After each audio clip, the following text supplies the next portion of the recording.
Hello, everyone. This is Andres Restart. I am joined by a friend. My friend. I don't even know. I can't even speak English right now. I am joined by my friend ATB Attack the Backlog. His YouTube channel will be linked in the description below. And tonight we're talking about a variety of Nintendo things, but there is a particular thing that I want to talk about. I actually initially was gonna do just a live stream about this one thing, and my plan was I was just going to call it "This is not a backpack." That was the initial planned title for the live stream, but so much other things have happened. I feel like I should talk about the other things as well, so we've shifted the presentation and the headline and such. But yeah, we're gonna talk about how it's not a backpack. You're probably wondering what do you mean by it's not a backpack? Well, there was a Mario Galaxy movie ad last week, and a lot of people saw it and noticed a couple frames where there might be another character to the side. A lot of people are like, oh no, that's a motorcycle from Luigi, or oh no, that's a backpack from Captain Toad. And I'm like, looking at it, and I'm like, all right, listen. If you don't want to agree that it's this crazy, awesome character that Nintendo is introducing back into the fold after so many years, it's not even technically a part of the Mario universe. Okay, I understand that. It's crazy. It would be a crazy thing to do. But to say it's a backpack, I'm just like, no, there's no way. So we're going to kind of like overanalyze that, talk about it, get into the implications. I'm sure at some point or another, we'll talk about a direct. Maybe, maybe not. We'll see.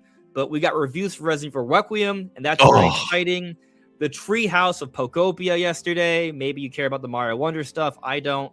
Even though I love Mario Wonder, I just don't care for the Switch 2 Edition content.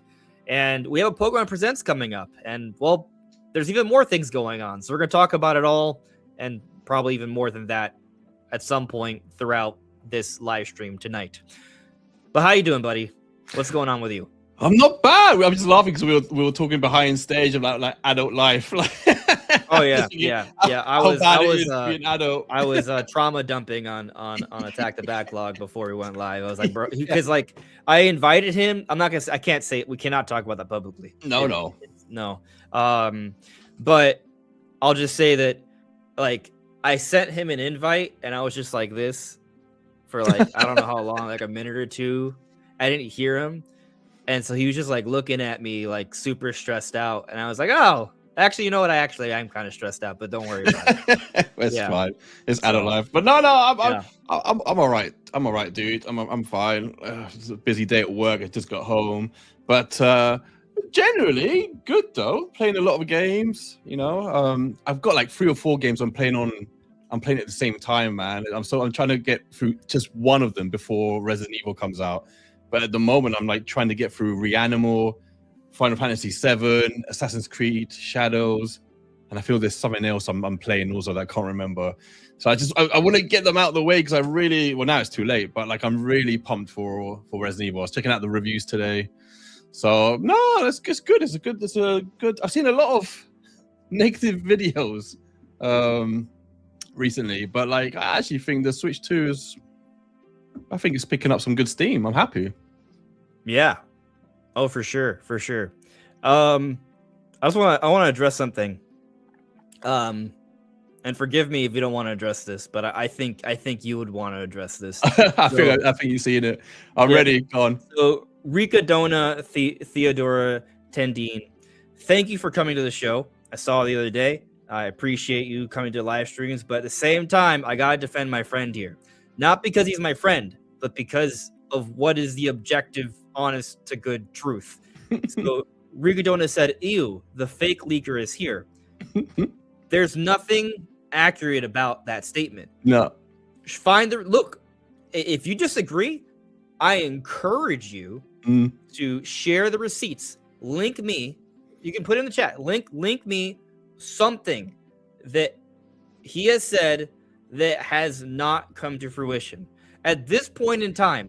And him and I both agree it's not going to last forever. No, right? Like, of course not. There's no guarantees. No way. This track record is going to last forever. But Attack the Backlog currently has the most spotless track record. It's literally 100% accurate. He has not been wrong about a single thing. Now, granted, It's not like he's been leaking things left and right for No. years. No, right? It's been the occasional thing over the last couple years. And that's it. Like for the most part, it's been okay. There's a Nintendo Direct happening on this date, which you've been literally 100% track record. And then there's some other little things, right? Like the Adventures of Elliot tease, which I love that. I just love that game. I'm super excited for that game. But anyways, I strongly encourage you to find something, because the fact of the matter is I just don't think you're going to find it because it doesn't exist. No, I'll speak on it quickly because I do think it's quite funny. I've offered people money to find something that I've leaked that was offer incorrect. On the table still. Sorry? You will pay some. You will pay. You pay Ricadona if they find something where a leak you posted that was wrong. I'll pay you $100. I said it to like USD. USD. Sorry. USD. USD? Why not? USD. $100 USD. Whatever currency. The thing is that I found this funny. I've said this to a couple of people on X who try to come after me without no knowledge, and I said, I'll tell you what. Instead of arguing, you go away, find me whatever you think, whatever leak you think I said that was incorrect, and I will pay you $100. Nothing. Didn't come back. What has happened is that some people have heard something, namely probably the direct that was meant to happen in February or March, and assumed because some people incorrectly reported that I had said that, they had done no research themselves, so they've just seen my name and come after me and just, oh yeah, you said there was a direct. Never said it.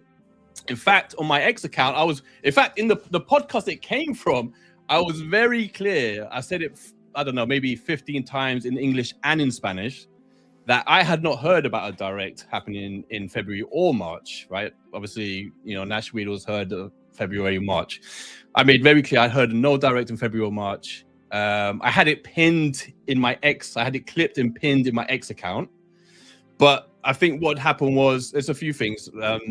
It was reported incorrectly in like a Reddit post, and then that was picked up by my Nintendo News, and then people like beat 'em ups reported on it incorrectly. So basically, people have seen other YouTubers reporting it incorrectly, just take that as like, fact, and then come after me and done no research. So I was very calm about it. I was like, look, I didn't say that. Here's the proof. But if you still don't believe me, and you think that I've given false information, go out and find it, and I'll give you $100. Because you're right, I've only leaked about 7 or 8 things, and in fact, I've written them down in a list that I'm going to publish in the next couple of days on X.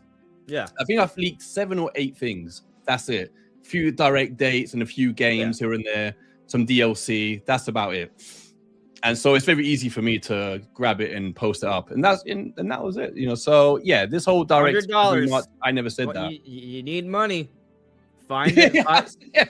Yeah. Offers on the table, friends. Yeah. So that's. By the way, I'm assuming you guys can hear us, right? Like, I'm looking at the chat. I knew I really asked how's everything looking and sounding. How is everything looking and sounding? I believe they can hear us because they probably would have said, "Hey, you're muted." So, but I think everything's good. But just let me know if there's any issues. Yeah. But I'm not even, to be honest, I'm not even mad at people like that in the chat. It's more that I don't. And I said the same thing about beat 'em ups because he said wild inaccurate things. And he probably should have done a lot more research. But it is, if a publication like My Nintendo News gets their source from a Reddit post, which by the way was taken down on Reddit, and people are going to believe that. And if they go watch their favorite YouTuber and their favorite YouTuber also has false information, they're probably going to believe them as well. So you can't blame.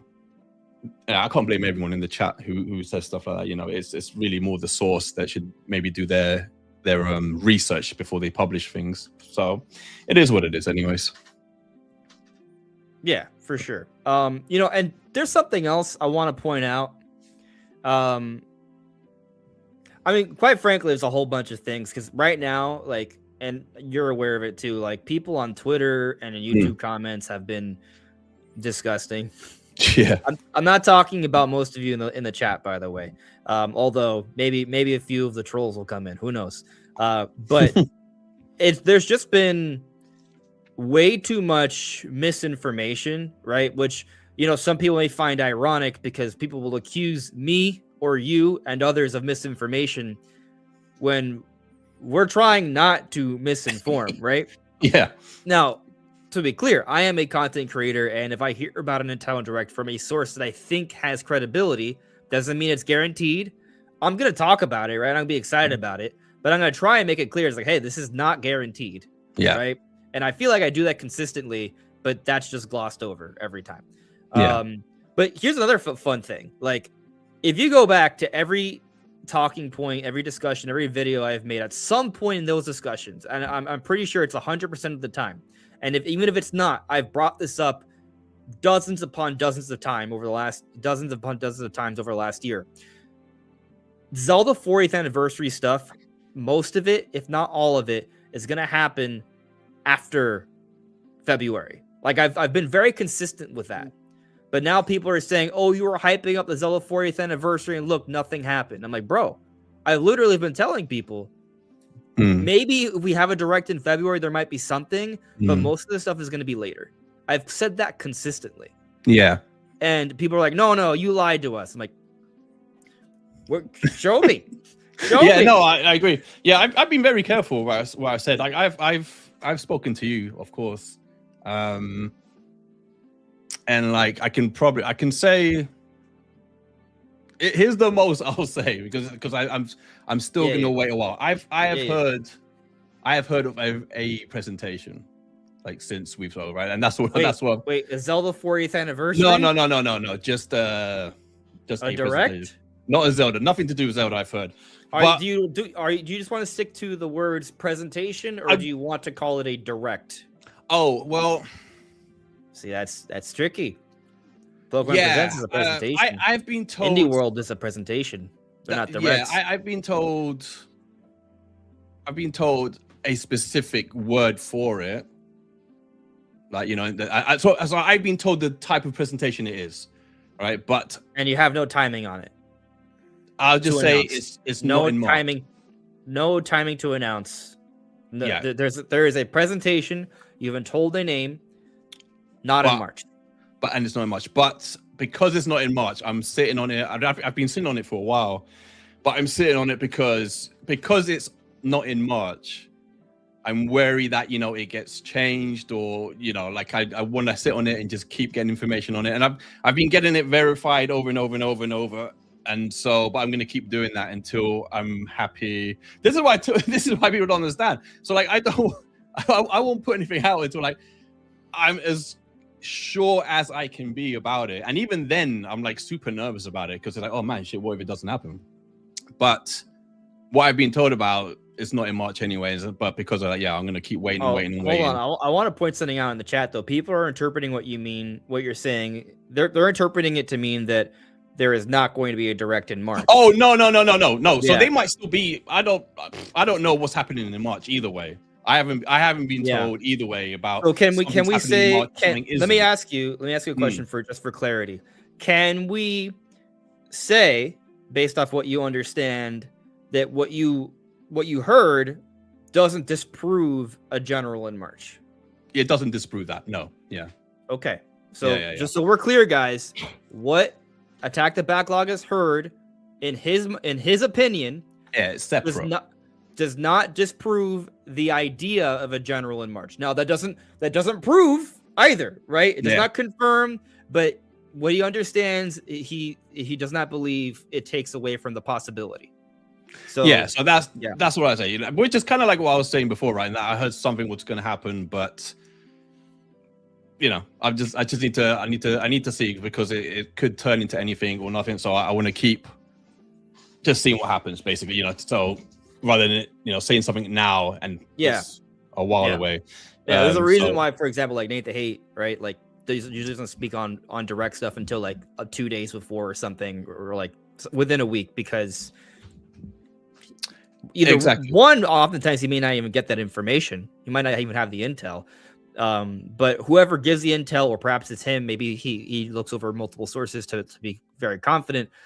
You want to wait till it's really close before you're sure, right? Yeah. And I know you're friends with Nash Weedle, and I like the guy, but when he did when he was talking about his different sources, I was like, I think my opinion was and still is probably if there's any validity to his sources, right, should have waited. Exactly. Yeah, should have waited. Yeah, I think he would say sometimes he feels he's a bit too imposter sometimes as well. But then again, I mean, he has fun with it. The problem is, and people also get like really into it. Yeah, and the stakes get higher. Yeah, exactly right. And the way he saw it, I think the way he saw it was that I've got this information, and I'm going to put it on the table, and let's see what we think about it. I think that's the approach he kind of had, and. People can think whatever they want about it. He always comes at it from a really honest place, and people won't believe you, right? No, of course they won't. Of course they won't. But right now, a lot of people are saying that he's a fake leaker. For example, Jack Coney here is adding me. Can you finally admit that Nashville is not a reliable source, and we can finally move on from him? Also, Nate does it right, not Nash. Does it right? Oh, you're saying that Nate the Hate does it right, not Nash. I mean, there is a thing to like, but that's what I try and do, right? So like, I'll wait as long as possible, right, until I get something confirmed. Like, okay, like with the partner showcase, even before I hinted the date, I probably got it confirmed to me. I don't even know. 15 times. Like I just kept I sat on that for ages, and I just kept asking every few days. I'd ask again, and I'd ask again, and so like I literally had it confirmed maybe 15 times. And even when I started hinting at it, I still felt nervous, because I was like, well, what if it changes? What if the date changes? What if it just doesn't happen? You still get nervous, no matter how many times something's confirmed. So that's why with this thing I've heard, like I don't know what it's going to turn into. I've heard it's like some kind of presentation, but what, I don't know yet. And so that I'm gonna keep waiting. I just know it's not in March. That's what I've heard, right? But because of that, it's too little information for just to put that out there. And again, what he's heard is not a general. It's something. It would be something else. Separate. Yeah, it's not a general. Before they stop in words of my mouth. But people are going to continue to hear that and be like, "Oh, see, general confirmed for not March." That's not what you're saying. You don't know. You have no idea. I have no idea. No, I've heard about something just separate. It's nothing to do with what may or may not happen in March. I have no idea what's going to happen in March. Yeah. But what I want to say to Jack Coney, because they're literally asking me, can I finally admit that Nashville is not a reliable source? So here's the thing, and I said this. This is another one of those things where I said it repeatedly, and people are just like forgetting about it, right? And I know you're going to agree with this. The rumor is February or March. Yeah. We're still in February. Yeah. So if February, obviously it's not happening this month, right? But if we go through all of March and the rumor doesn't come to fruition, then I'll be like, hey, that was a really bold claim. Yeah. And none of it came true. That would be a huge, huge strike. But what happens if March comes around? I don't know. Let's say Mario Day. Right, on March 10th or 11th, there's a Nintendo Direct, a general Nintendo Direct, and in there is an announcement from Monolith Soft, not just a Switch 2 edition of Xenoblade Chronicles X that doesn't run well, but a new game that's announced from Monolith Soft, some kind of new release that comes out in stores, and at the end of the show, they reveal 3D Mario and say it's coming out this holiday. If that happens, which is literally the rumor, are we going to say, oh, well, some of the sources indicated February, and even though because the partner showcase happened in February already, that would dictate there shouldn't be a general for months. No, that would be like, hey, the rumor is true. Yeah. So, and we've talked about this multiple times. It's like, hey, this is the window. Things are shaky. I do agree though. I think it was a mistake for him to talk about it so early. And I will also say, as time progresses, I am growing more skeptical. So I don't think it's fair to say it's a fake leak, because the window is February or March. We're not even in March yet. So let's be patient here. I think a lot of people are overblowing and freaking out about this, because, I mean, it's kind of like saying, hey, I think, okay, I'm trying to think. All right, let's say you come to a town, right? It's a little bit more north, and you're a tourist, right? And you ask your new neighbor, hey, at what time of year do the leaves start to change color in the trees? And they're like, oh, it could happen October or November. I feel like it might happen October, but it could be in November. And so October comes around, leaves don't change color, and you're going to go to your neighbor, hey, what the hell, man? You told me the leaves would change in October. And they'll be like, well, I said October or November. I thought it might happen in October a little bit earlier this year, but it could also be in November. Like, no, that doesn't mean they lied to you. It's nuance. So let's wait until we see what happens through March. Yeah. That said, I'm not trying to be like I'm not trying to tell you like, hey, this is one. I'm not trying to tell you it's 100% happening. I'm not telling you that. I'm simply stating the rumors February or March. Only one of those 2 months have passed, so patience is important. Yeah. I mean, yeah, I thought the same thing. I thought like you, if it ends up happening in March and Mario gets shown, like, you know, and some people saying, oh, Nash was trying to cover himself by adding March. I was like, well, no, because like I think that's a bit silly as well. Because if anything happened, look, let me show you. I'm gonna literally show you that when a partner happens, it usually suggests a general's not coming soon. So if we actually do get a general in March, because we just got a partner showcase, that's not like a lucky prediction. Right now, based off what we've seen, just going off Nintendo history, there isn't actually a lot of reason to believe that there's going to be a general in March. So if a general happens in March, it's actually, can you see the direct archive? Yeah, I can see it. Yeah. Okay. So, all right, let's look through. Obviously this just happened, right? So we're going to look, okay, partner showcase. This is the summer partner showcase, right? It happened actually a month later, but you know, there was still a September direct, but that's summer. This is fall. Okay, this is we got to go to 2024. Here we had a partner showcase, Indie World. There was no September direct.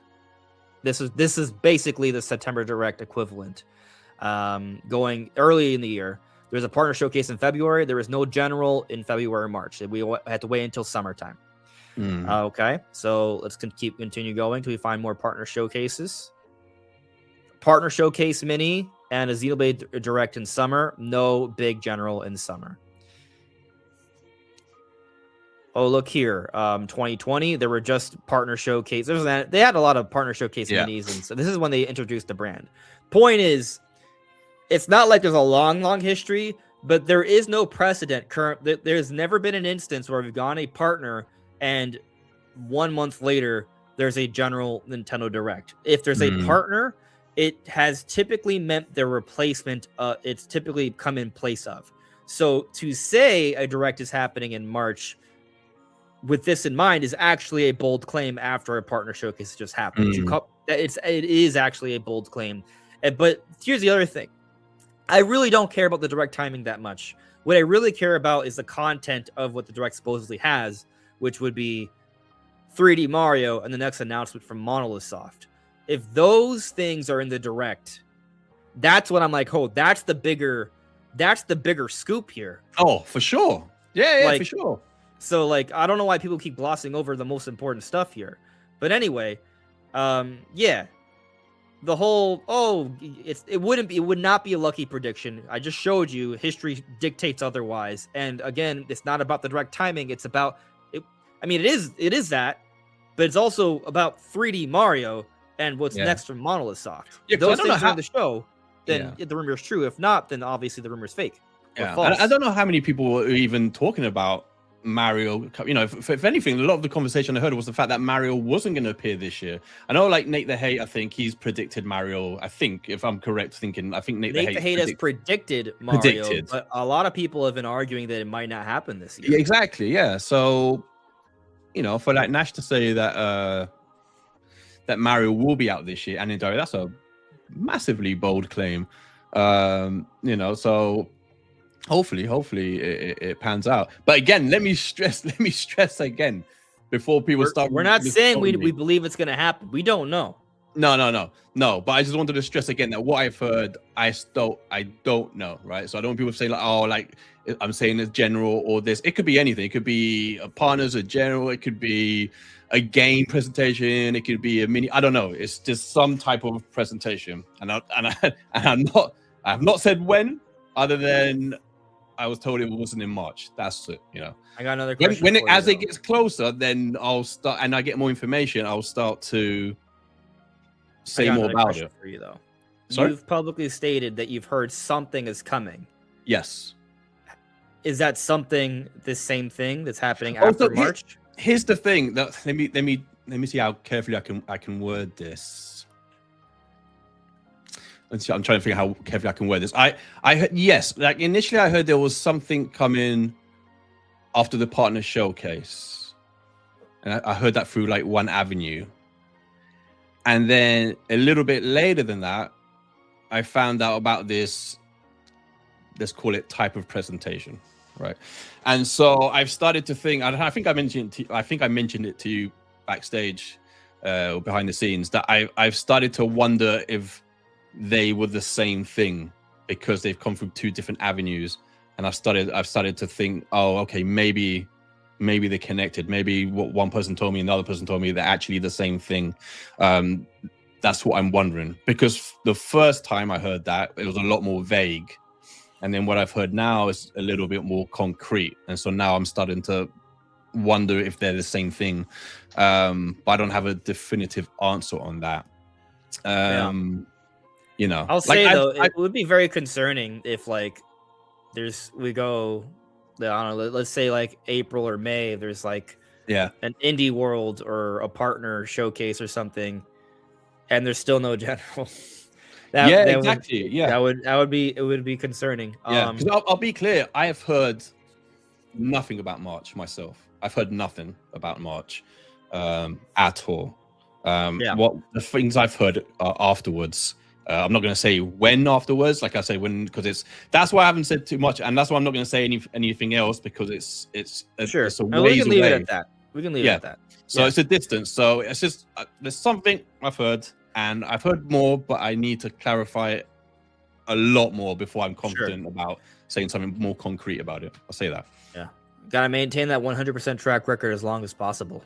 Exactly. You don't want to give anyone $100. And I've made up my mind. Like the day I get something wrong, it might even, to be honest, even if I end up hinting down the line, if that comes true, I might just quit giving information anyways. But for sure, the second that something I say doesn't pan out, that'll be the last thing for sure that I share. It's not worth the stress, man. It's not. I get probably 2% of the stress that someone like Nash gets or someone else, and even then, it's just not worth it. It's not. It's just.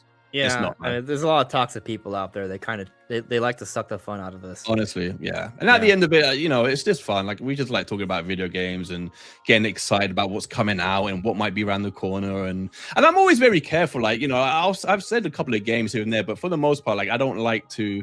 If I ever do find out about games that are in directs, I don't really like to. I don't like to leave them because I want to be surprised as well, and I want people to be surprised. So, yeah, it's not a great thing to get into. It's not fun, put it that way. I get it. Let me go over a couple super chats here and then we'll continue. Ninty Prime with the super chat. Thanks for the super chat, my friend. ATB, you know when a direct is. Don't lie. I honestly don't. What I've spoken about, I do have more information about, but I'm not even willing to even hint at it until it's a lot closer, because I just don't want to risk, like I said, I don't want to risk it being wrong. Like, I try and be responsible with it, and I don't want to and you're never 100% anyways. So I'll hold out as long as I can, and then I'll grudgingly hint at it, and then just pray that it's true, real, it's true. No, I don't know. I like I said, I've heard nothing about nothing at all about March at all. But I don't discount it. I think I've said to you before, like, I tend to find out about other stuff sooner, and whenever there's a general, I mean, there's been a couple of times where I have found out about it in time, but there's been at least once where I found out really late, like, I mean 1 or 2 days before. I got told about one. So, and that's why I don't discount one being don't discount one being in March at all, because it could be mid-March and I'll find out maybe a day before. So yeah, no, I believe Nash. I believe he's he's got sources that are telling him that, and that it'll probably, if he's saying it's in March, then I've got no reason not to believe him. So I'm hopeful. You have not heard anything yourself, so I have not heard nothing myself about March at all. Like nothing. Yeah. Nothing. Continuing here, this is still kind of related. Eric Turlotta with a super chat. Thank you for the super chat. I appreciate it.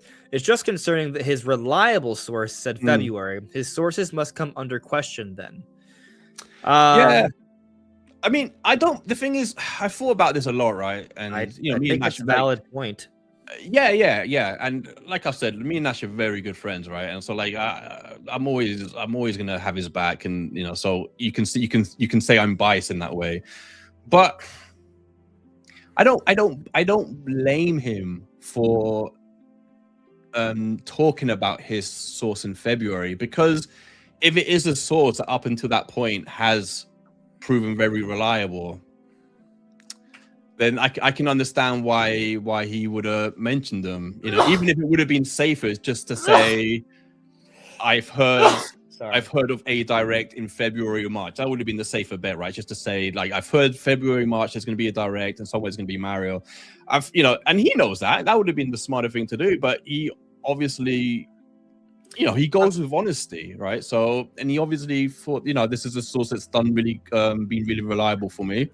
So I'll put that out there. So, like everyone, there isn't anyone out there who hasn't gotten something wrong, So, and again, it might happen in March, but yeah, like, look, I think he'll be all right with me saying that, when it didn't happen that week in February, like he was down, like he felt really bad, really bad. Like he's not trying to deceive anyone, he's not trying to trick anyone.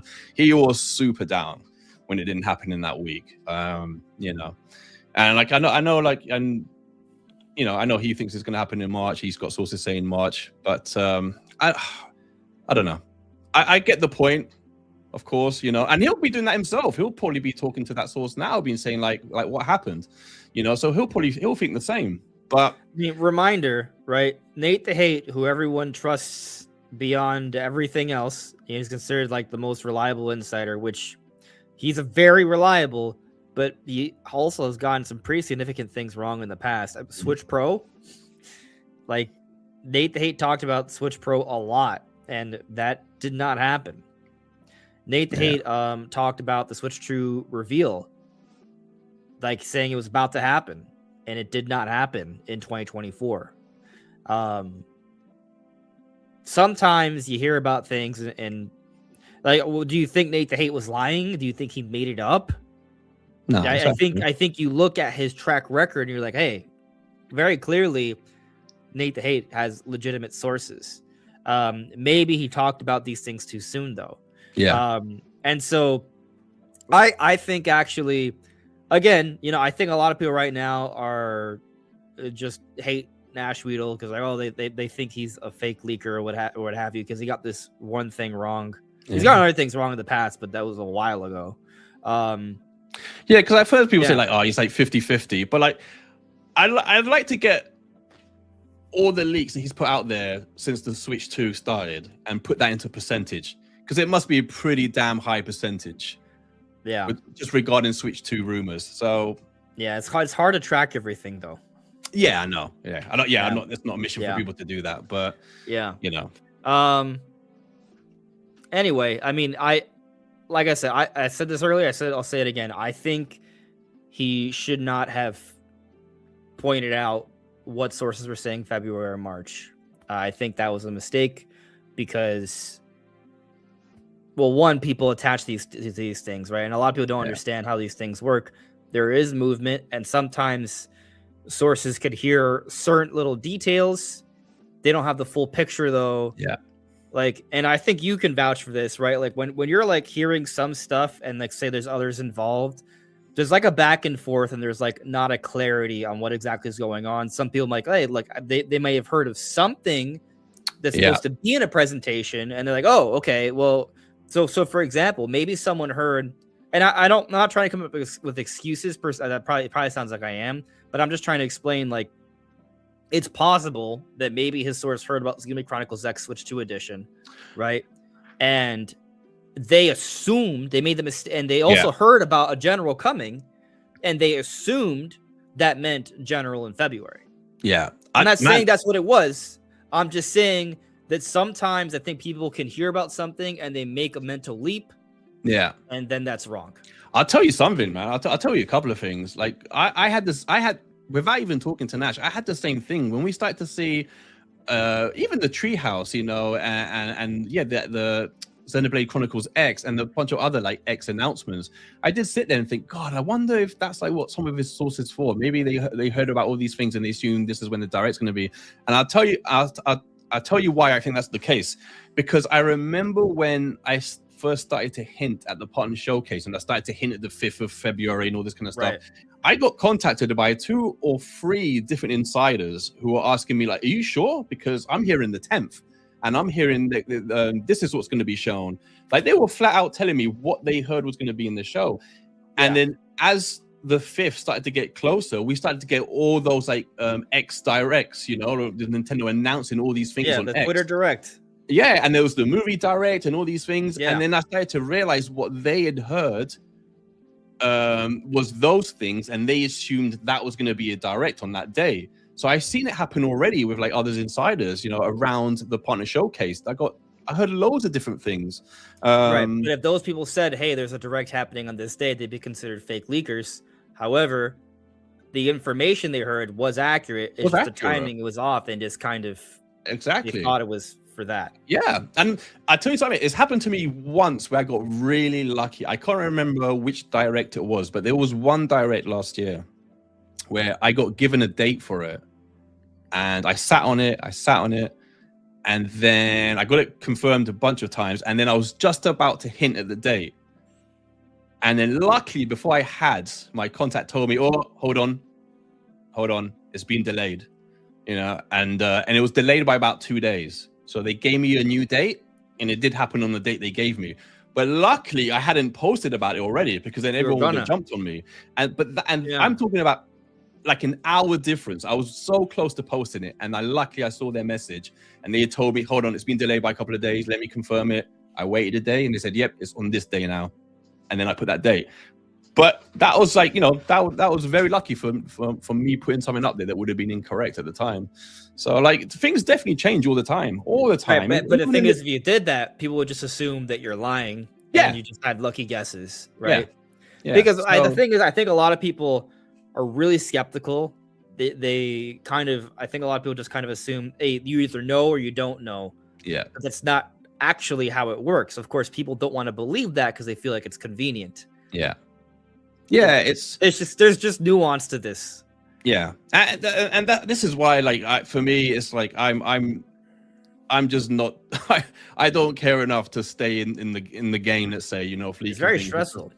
It's just like the thing is, you know, you hope that people just take you at your word, and that they believe that if you made a mistake and that it's just a mistake, or, you know. But then I realized it's like you say, the second you get something wrong, if people just say you don't know anything, and I think, you know what, like, I don't need to do this that badly, like that it matters, you know. Like, it's not a thing that I base my channel on or my content on anyways, you know.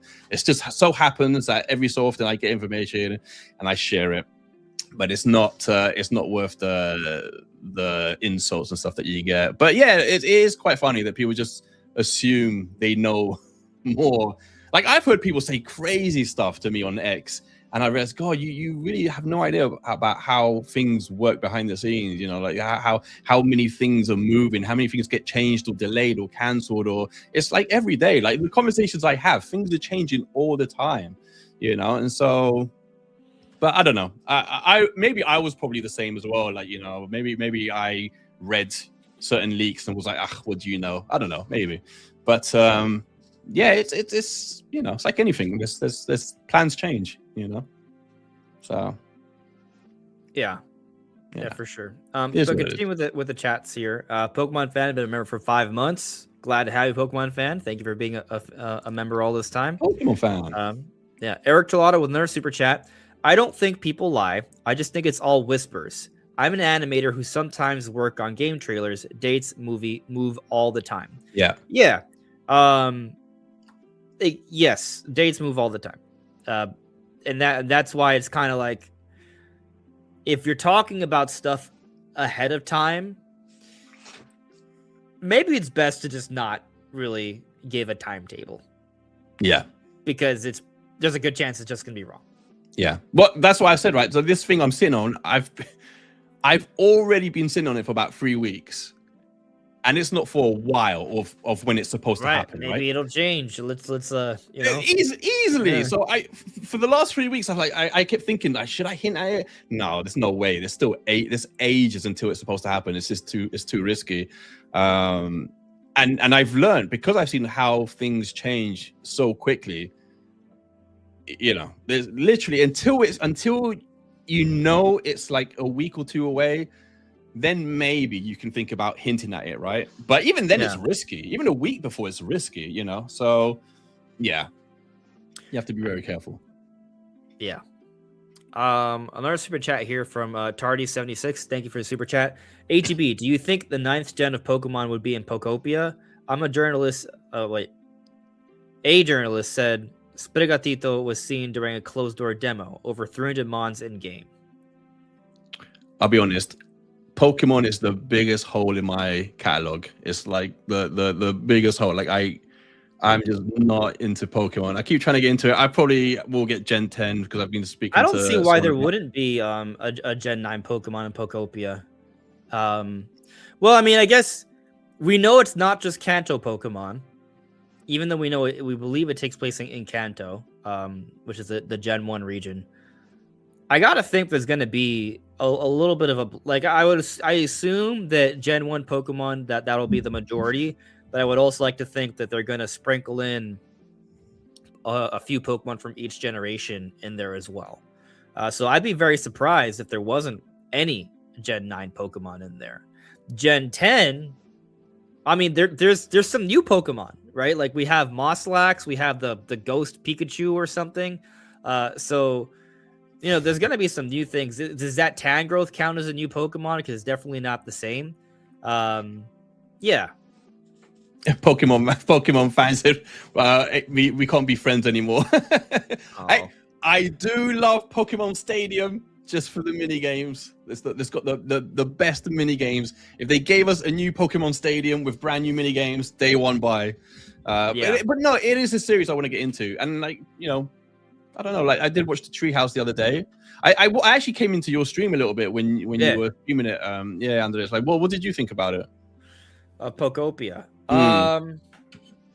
So my interest in this has kind of been like, so when it was first revealed, I believe in the September Direct last year, at like the first few seconds, I'm like, oh, this is really cool. We're seeing like, okay, there's this Ditto. It sees its old trainer. It looks like that it's been a long time ago. Its old trainer may be dead. So it transforms into its prior trainer, which is kind of dark, but sad at the same time, right? And then we kind of get, come to this understanding. This is like a post-apocalyptic, like Pokemon world. Like this is after civilization. Something happens. So there's that mystery. So from like a Pokemon lore perspective, I was very into this. But then I saw that it was like basically Animal Crossing farming simulator with Pokemon. I was like, oh, that's not for me. Right? Like, so I was turned off by it. However, previews have come out. Previews were extremely positive. I saw the Treehouse footage. I really liked. It seems like the scope is actually kind of substantial. I like how you gain different abilities for all the different Pokemon. So there's a lot of different abilities. A lot of them look really fun. It seems like you pick them up very quickly, and they allow for fun interaction. I've heard there's like a set of challenges. So there's actually like proper direction in this game in comparison to like other like cozy games where it's kind of just like, you know, do whatever you want like endlessly. Like, and to me that just kind of gives me that's not something I tend to like. So there's a lot of things about this that I'm like, okay, this looks fun. I really like the abilities and stuff. The social element. So there's a few friends of mine that want to play it with me that might kind of further compel me to pick it up. But I am left with the feeling that there's a lot here that will have me liking it more than Animal Crossing. And for the record, I don't hate Animal Crossing. I actually I like Animal Crossing's atmosphere. I like the vibes it provides. I like collecting things, but I never play beyond 20 to 30 hours. So I never get very far because I just don't like doing chores in a video game, basically. So, you know, but this seems to give me a little bit more than what Animal Crossing would give me. So I think I'm not 100% certain I'm going to buy it, but I'm getting there. Are you more excited by it than Tomodachi? It leaps and bounds. It's not even close.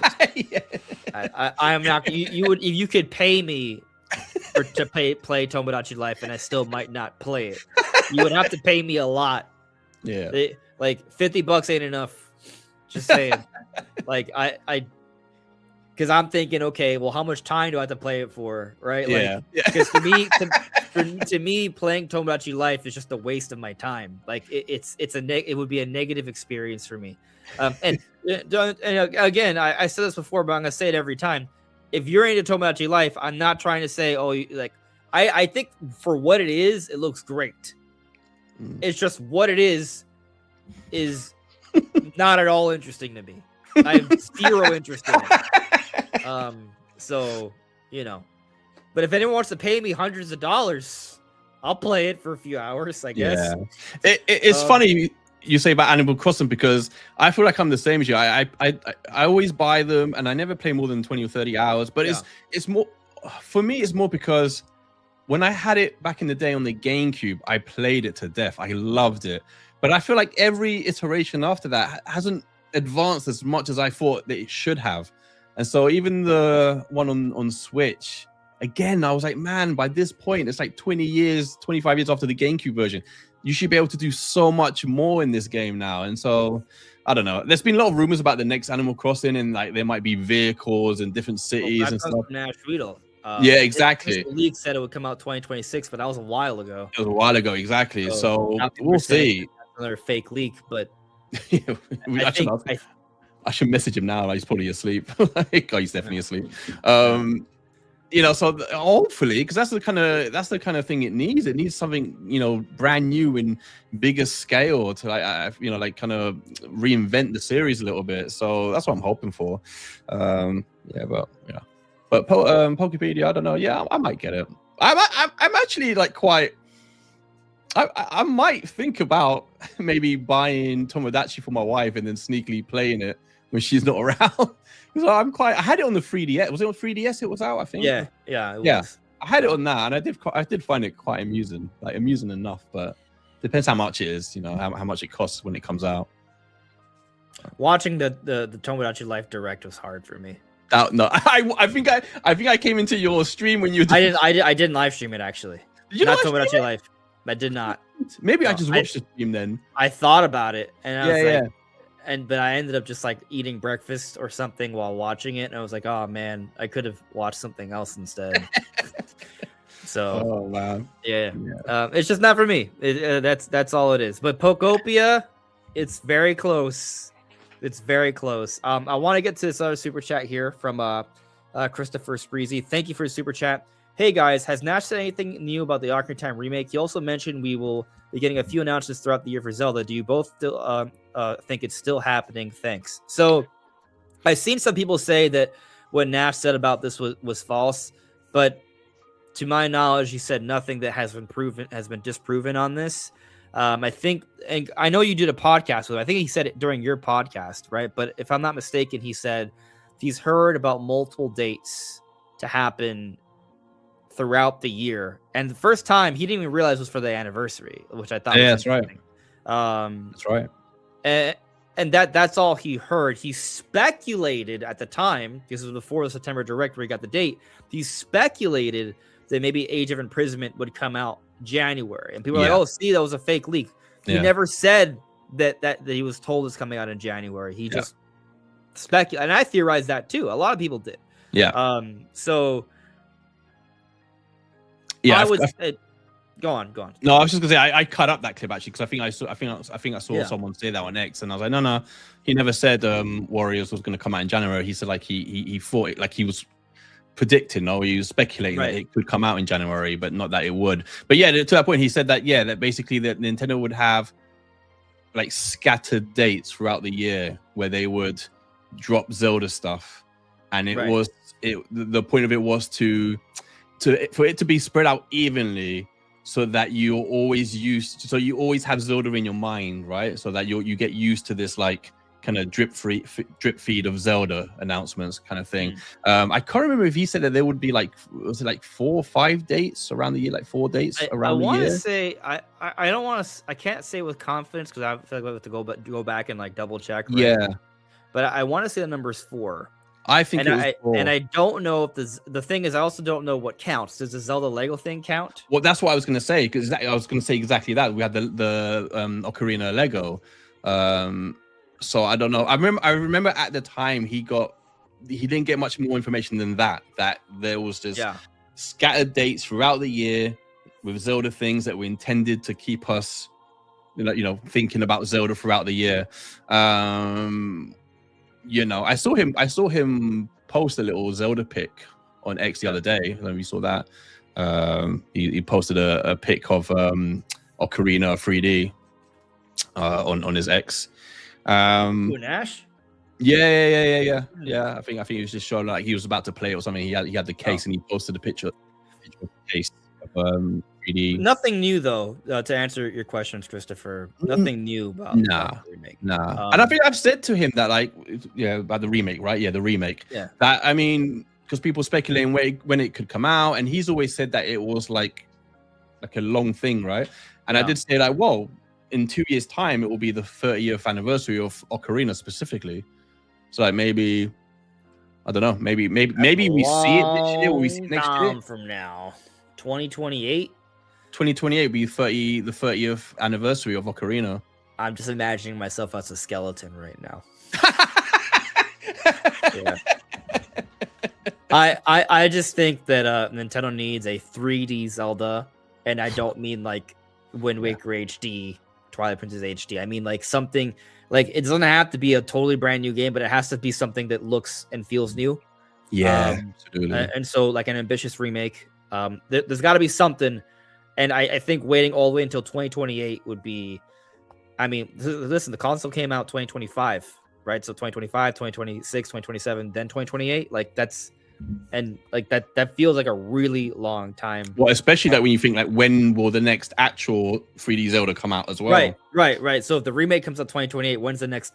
Because it ain't gonna be the same year. I guarantee you that. Exactly.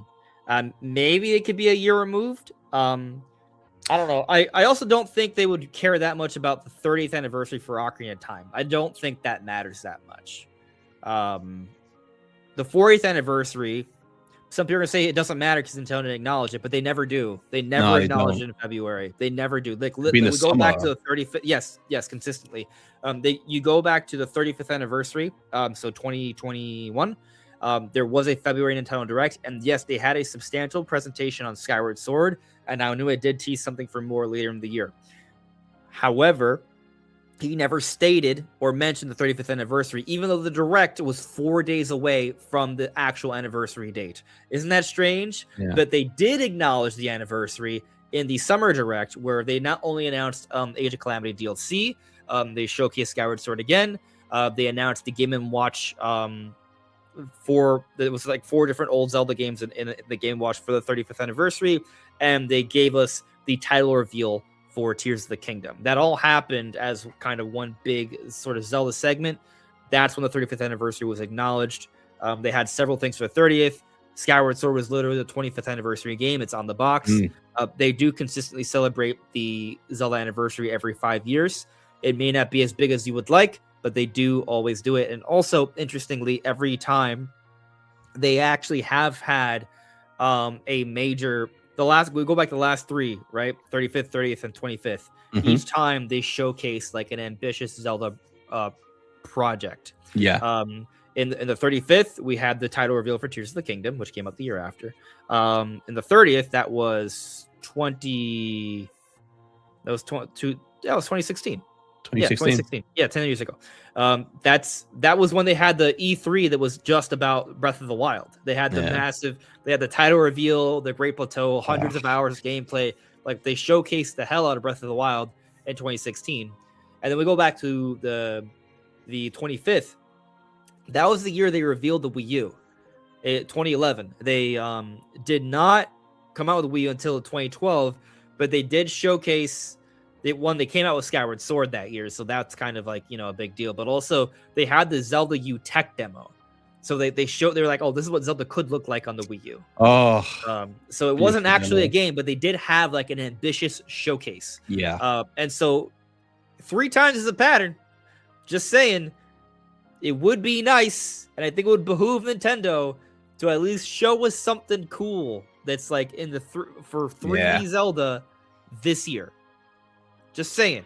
So we'll see, but there is a pattern. So yeah. Because when it's June, isn't it? Right? Is it around June they start doing these things? We'll see what they do this year because Nintendo's been so hard to predict. But I just feel like the new Zelda's closer, but just because the way Enuma was talking, when he had that whole thing about they thought that their Zelda would be first before Hyrule Warriors, and that whole interview just got me thinking, so you're further along in your project than we might have thought. That's the vibe I got from that interview. But I also feel like there could be multiple projects too, and that's kind of like, are we talking about 2D Zelda? Are we talking about 3D Zelda? Are we talking about the remake? Are we talking about something entirely new? Right, like like some sort of new spin-off. Like there's a lot of things that could be going on with that. It's exciting though. Yeah, for sure. I think I've said it to you before, like. And I think it was Kiwi Talks who mentioned this a few times, and it always stuck in my head because the longer this year goes by, I think he was always right when he said that 2026 was going to be a year kind of padded more by third parties, right? And that Nintendo would have these Switch 2 editions and maybe other games in between, but largely it was going to be like the Resident Evils and all this type of stuff, right? Pragmata and 007 and all these kind of things going forward. But I do think 2027 will be the year where they almost have that, like the first year of the original Switch, where it's like every 6 weeks to 2 months they got something big. Is that based off anything, or is it just kind of like nothing I've heard or anything like that? I just feel like it's so weird, isn't it? It's a really complicated thing because I was quite surprised that there's been as few games or big hitters as there's been so far, because they did such a good job with the original Switch 1, like, right? They delayed it to make sure that first year, because they knew they wasn't going to get crazy AAA support, at least initially. So they made sure that every 6 weeks or so they had a big game coming out. They had, like, obviously, Breath of the Wild, they had ARMS, they had Mario Kart 8 Deluxe, they had Xenoblade Chronicles 2, Mario Odyssey, like they had some Fire Emblem Warriors, Pokemon Tournament Deluxe, like just every 6 weeks, bam, bam, bam, bam, Mario Rabbids, like it was Mario crazy, Rabbids, right? It was crazy, relentless. And so I always assumed that's what they were doing with the Switch 2, that they hung on to the Switch 1 long enough that they would have the first year ready for the same kind of thing. And I think the reason 2024 was very slow, and the first half of 2025 was very slow. Like it was a year and a half of a slog. Like it was not good. I agree. We all thought it was because there was an end goal. The end goal was Switch 2. And I do think that they had a good, like the last 7 months of the year were good for Switch 2. But it wasn't 2017 good. No, exactly. And I did cut you off though, so I apologize. No, not at all. No, I was just going to finish just by saying that I don't think they were caught out. It's too hard for me to believe that. I think they tried to do the same kind of thing. I think it's simply that if they were caught out by anything, it's just the fact that development time for current gen games has taken a lot more than even maybe they might have thought. And I think that's what's affected so many of their projects. And I think that's maybe what's happened. I think they've been surprised by that. So I don't know if you saw the video I put out late yesterday. right? I put out a video where I picked the title for the video. I said, "Is Nintendo even trying right now?" Question mark. And a lot of people are like, "Oh my god, how dare you attack Nintendo?" Blah blah blah. And I'm like, "Did you listen to the video? Does the headline say that I think Nintendo's doing terribly?" It's literally a question. Yeah. Apparently that's clickbait now. Like, that was a good video as well. It was a very good video. Thank you. I'm glad you enjoyed it. But in the video, I theorized towards the end, like, hey, if it is indeed the case that Nintendo is not really giving it their all right now, if that's how it looks, like, why might that be? And I mean, I kind of came to the same conclusion you brought up, but I kind of looked at it like what happened with the Wii U. So Nintendo actually had a very slow final 2 years of Nintendo Wii. Like 2011 was kind of bare bones until Skyward Sword came out, and then in 2012 it was terrible, and then the Wii U came out at the very end. So it was a very like slow period of time. But even when the Wii U came out, there was no killer apps at launch. Like there wasn't that many really high profile Nintendo games early on. And it kind of left you wondering, like, we waited so long, why? Like, you would think with all that extra waiting, they would have been ready to kind of really hit it out of the park, but no, they didn't. And instead, what happened was people weren't interested. I mean, I do think the Wii U had a lot of issues, but I think not having strong support early on from them was like a nail in the coffin. Absolutely. And so you kind of wonder why. Well, we do understand why to an extent. The transition to HD development, Nintendo had been years behind the rest of the industry developing in standard definition for the Wii. So they have to transition over to HD, which was a huge shift. And I think that had a lot to do with it. Now you look at what's going on with the Switch 2. Switch was an HD console, but Switch 2 is a 4K console. Yeah. So it's another significant leap. And so maybe that is playing a little bit of a role with what's going on here. And something I'll add that I didn't mention in yesterday's video. I don't know if we see anything yet, but I believe there's been this common sentiment for most games, at least in 2025, that we haven't seen any Nintendo games using DLSS yet. Yeah. And so it's kind of like, all right, well, have we even seen a proper Switch 2 game from Nintendo yet? Because also we learned from Nintendo themselves that both Donkey Kong Bonanza and Mario Kart World, the two like big, like, Switch 2 like exclusives so far, both started off as Switch 1 titles and were in development throughout the entire Switch 1 era. So like Nintendo was tinkering around and working on these projects for like 8 years. Yeah. And at some point shifted over to Switch 2 development, but they didn't even start off as Switch 2 titles. So I'm not trying to say that they're actually possible on Switch 1. They're not. Like there would have to be some significant concessions and changes. So I do think they are proper Switch 2 showcases, but yeah, I only bring it up to say that it does kind of feel like we haven't really seen like truly what Nintendo can do with Switch 2 hardware yet. Absolutely. Absolutely. So it definitely does get you kind of wondering like what is going on. But I also, I made that video yesterday, and I think for the people who just look at headlines and jump to conclusions, you'll be like, oh, so you think they're doing bad. I don't think they're doing bad. I've already said it. I think 2025 was a good year. I do not think it was as good as 2017. However, I think Nintendo has an opportunity, actually, to they're not. I think maybe they were never trying to emulate the success of 2017 because, as you pointed out, there's Switch 2 has really good third-party games. They don't need to like completely overload like they did in 2017. 2025 support from Nintendo was good in the last 7 months. The first 5 no, but the last 7 months was overall good in conjunction with some quality third-party ports. Now you look at what we have so far for this year, and personally I think Nintendo's output has been I don't think it's bad. I think it's imbalanced. And what I mean is, okay, like the Animal Crossing update, Tomodachi Life, Pokopia are all coming on the first 4 months of Switch 2. They're all in the cozy genre. That to me is a mistake. Yeah. Like, if you like those games, more power to you. I think that there's a reason they sell a ridiculous amount.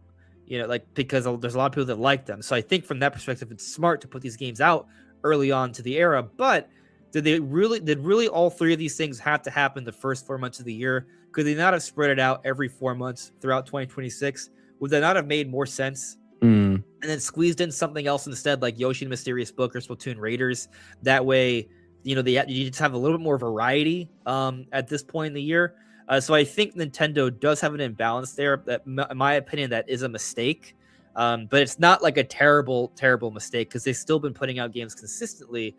And what they are doing better right now compared to Switch 1 is their start to 2026 is, in my opinion, still stronger than their start to 2018, because 2018 didn't have a lot until the end of the year. And if we're going to get the Dust Bloods and Splatoon Raiders and Fire Emblem Fortune's Weave, and if it is true that 3D Mario is coming out this year, along with a couple other things, like maybe like a 2D Zelda remake for the anniversary or something, that would be a more balanced year than 2018. And so then if we look at Switch 2's first 2 years versus Switch 1's first 2 years, while yes, 2017 may still go down as like the biggest year, if you kind of look at across both lineups, the first party content, the exclusives, I mean, across the first 2 years for each generation, you might be like, well, you know what? Switch 2 has had a more balanced approach. I think Nintendo still has that opportunity. I think they've handled things maybe not in the perfect way to start the year, but it's not like doom and gloom. This is the end. No, like there's still plenty of time for this to be a fantastic year. Yeah. Oh, absolutely. I mean, yeah. Like, I'll be honest. God, I don't know how many of Nintendo's actual games on the Switch 2 have, enamored me. Like, I like Mario Kart hasn't hit me really as much as I hoped it would. Even Donkey Kong Bonanza, like, people are gonna jump on me, but hold on, I'm a Nintendo fanboy. You can't get mad at me. Didn't like Metroid either, did you? Not that much. Nah, Metroid I gave like 7.5. But I liked it. And I love Metroid. I love Prime 1, 2, and 3. I love them all. And I liked 4. Like I liked it, but yeah, it didn't wow me, right? And Donkey Kong's my favorite franchise. And for me, Bonanza, I don't know. I did like it, and I love the finale, especially. The finale is amazing. But it still didn't grab me as much. But overall, like, I'm still loving my time with the Switch 2, because like some of the third-party games that I'm playing are just like, oh my god! Like, I'm talking about, I've never stopped talking about Chronos, for example. Right? Yeah. Oh, dude, obsessed with it. I'm obsessed with it. It's my favorite game on the Switch 2. Like, I've played it 4 times. I could talk about that game forever, And then like I'm playing Assassin's Creed Shadows. I played Star Wars Outlaws. I've been playing Reanimal, which is incredible on Switch 2. Tomorrow we're gonna get Requiem. In a month's time or whatever, we're gonna get Pragmata. We're gonna get 007. Like, we're getting crazy games. I want to tell you something. We'll tell you. I made a decision. You're gonna buy Chronos? No. Oh, damn it. Well, maybe I'll play it at some point. I'll play it. I mean, it's a good game. I do want to play it. Don't get me wrong. Amazing. I just, I'm budgeting myself, and I have to budget myself both financially and time wise, because I'm limited on both right now. But I do want to play it, to be clear. So I think at some point or another I will get around to Chronos. But what I am prioritizing right now is Resident Evil. And I mean, I've talked about this a lot, but I've been kind of playing through the different Resident Evil games. I was going to ask you, you've been playing all of them, right? Not all of them, but I've been playing. I played through Resident Evil 2 Remake and Resident Evil 1, and I did the 2 different campaigns for Resident Evil 2 Remake. And I'm like, okay, cool. And I've already played Resident Evil 4 before. I've played Resident Evil 0 before. Part of me wants to play 6, but I think I don't know if I'm going to get to 6 before I play Requiem. But I've been playing the Resident Evil games and lead up to this, and I've been playing them all on my PlayStation, for the record. And I've seen, like, I saw the partner showcase stuff, and I'm like, oh, look at the hair, it looks kind of soft. Like, I actually was kind of a little disappointed at how the Switch 2 version was looking. So I was kind of thinking until this week, that I was going to buy Requiem for my PlayStation 5, but I've changed my mind. I am going to purchase Resident Evil 9, Resident Evil Requiem, as it should be purchased. I'm going to buy that red Nintendo Switch 2 case. I'm going to see the white background with the darkness with Leon and grace. I'm getting the Switch 2 version of Resident Evil Requiem. And I'm actually really excited about it. I saw the creator's voice this week. I saw the reviews. I'm like, you know what? Yeah, there are some little things here and there, but I've also noticed when you play in handheld mode, a lot of those things you don't even notice. Yeah. And a lot of people have been saying that, like a lot of people who typically play on other platforms, like saying, actually, I played through this on the Switch too, and I really enjoyed it. Yeah. And so maybe I'm taking a little bit of risk here. It is definitely like the Nintendo goggles, the Nintendo fanboy in me, the appreciation of Resident Evil finally being back on Nintendo day and date in the way it is. Like all of that, there's definitely a lot of biases here that are like, you know what, I'm gonna go for the Switch 2 version. Because to be real with you, I don't know how much I would play the game in handheld mode. So like if I'm gonna play it pretty much entirely in docked mode, I probably should buy it for my PlayStation 5. I probably should. But the Nintendo bias, the Nintendo fanboy in me, the Nintendo hype has kind of turned me a little bit after seeing the creator's voice, after seeing the reviews and the footage. I'm like, you know what? That still looks like a really good version of the game. Yeah, no, I feel the same. Yeah. I feel absolutely. Yeah, I mean, the fact is, I'll be honest, the fact is running 60 FPS. In both. Yeah. I'd be cool if they added a quality mode and have 30 FPS. Like 30 FPS with good hair. Oh, yeah, exactly. Yeah. I've never cared about I've always been happy with 30 FPS, unless we're talking, sports games or whatever, Mario Kart, Splatoon, whatever, those type of games. But in terms of like cinematic type games, I'm always more than happy with 30 FPS. So if they added like quality 30 FPS mode, I'd be super happy. But like, when I had OG Switch, and I had at the same time, I don't know, or PS5 or PS4, I was still buying Doom on my Switch. It's like 26 FPS, but it's like the Nintendo buys. I don't care. I want it on the Switch. But then part of that was that I want to support third parties on Nintendo because I want them to keep coming back, right? So there's that side of it as well. But I do think the Switch 2 now with third party games has bridged that gap so much. In that, from the Switch 1 to the PS4. Fallout 4 has a 60 FPS mode for Switch 2, which is pretty crazy. What, Resident Evil? No, Fallout. Like Fallout. Oh, yeah, Fallout as well. Yeah, Fallout as well. Yeah, exactly. So I think the games look close enough now to like the current gen ones that it's like, you're not taking such a big visual, downgrade. This is it. That's it. It's crazy. This is it. It's crazy. I don't have my I don't know PlayStation. where mine is. I have my PlayStation in my living room. Oh, man. Now that's the handheld. That's the handheld. Yeah. But like, PlayStation's like this, right? Man. Like, like it's just a crazy difference. Honestly, obviously, it looks better on PlayStation, but if the difference is starting to look a little negligible, that's huge. Yeah, massive. Exactly. Huge. It's like I don't know. To me, I think that gap's now tiny. It's funny because I remember when the Switch 2 was just coming out and we were just hearing or seeing the first bits of footage of Cyberpunk, and even then there was people like, oh yeah, that's not going to run well, and we were hearing all this talk about DLSS, and people would say all the time, like DLSS isn't a magic trick, and it's like that's exactly what it's become. It's been huge for the Switch 2 with DLSS. It's literally changed everything regarding AAA games and third-party games coming onto the Switch 2. It has been that massive thing, and the reason why we're getting games looking and running so well, which no one ever thought was. People had this idea initially, and so did I even maybe, that DLSS at the most would slightly upgrade the image a little bit, probably wouldn't affect FPS. It will do very little, right? This ain't FSR. It's something else, man. It's that, honestly, like that's the one thing in 5-6 years time when there's like another Nintendo console and I'm looking back on the Switch 2, I'm going to be thinking about DLSS. How badly can you hear me like chomping? No.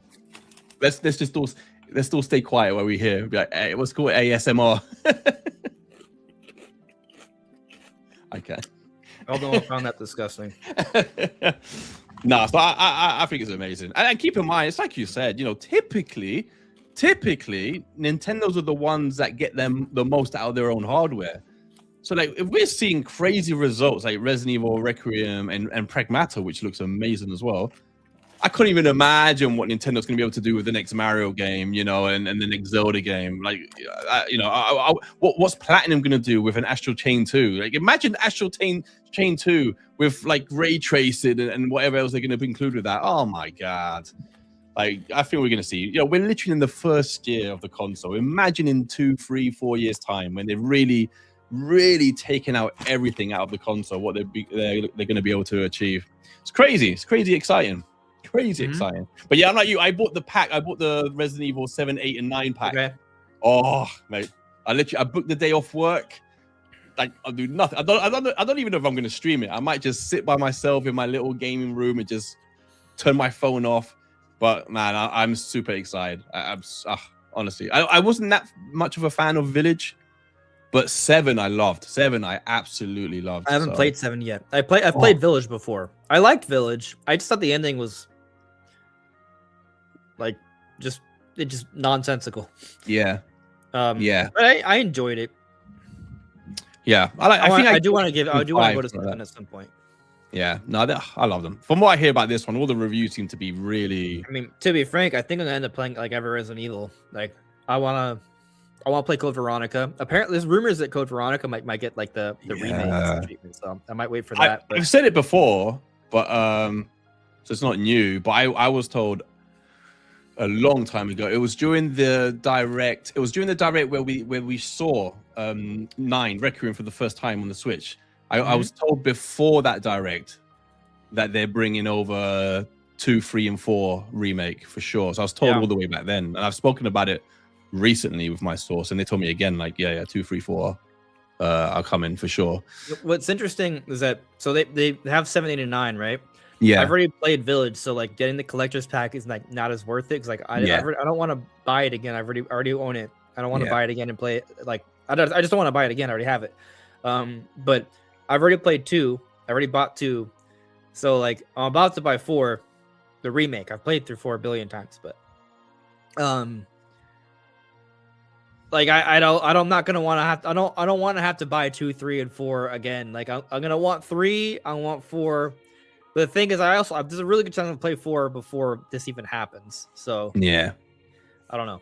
But then you're right. Maybe I'll just pick up 3 then on the Switch 2 or not. We'll see. I do like 3 as well. I'm really excited for. There's rumors of 0, wasn't there? Like remake for 0. Is there a rumor of that? I'm sure there is. Is there? I'm sure I read a rumor of 0. Did I read a rumor about that? Because I remember being really excited. Like, oh man, not enough people talk about 0. I really like 0. I mean, Code Veronica is amazing. That's been criminally. What if they remake Resident Evil 0, but it's not Resident Evil 0? What, just completely because a lot of people want the remake treatment that 2, 3, and 4 have gotten for the original.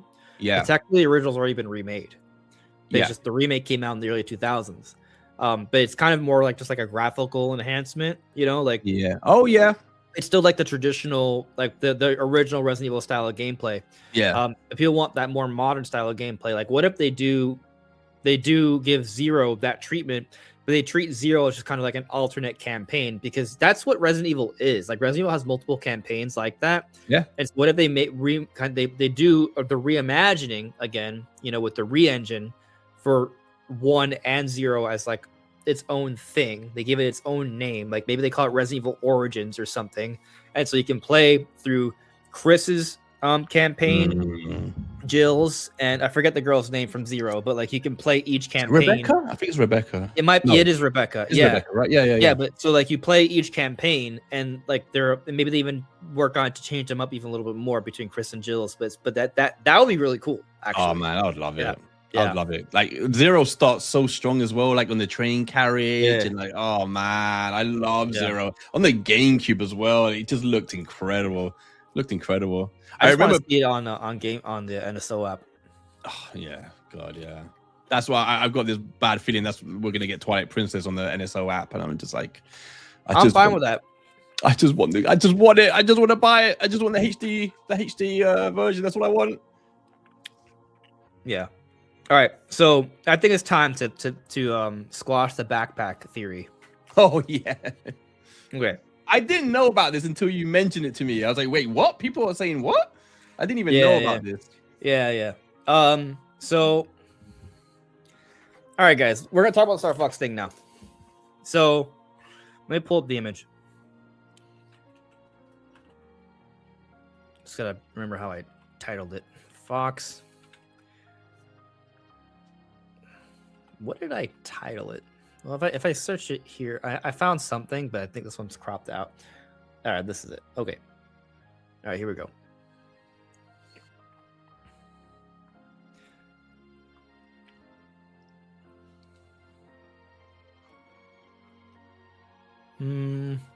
Oh, I think I have to like. I think it's Slippy. Oh, Sketches is in the chat as well. Hey, Sketches. Image file. Sketches of the dude. One of my favorites. This is under documents. Oh, there we go.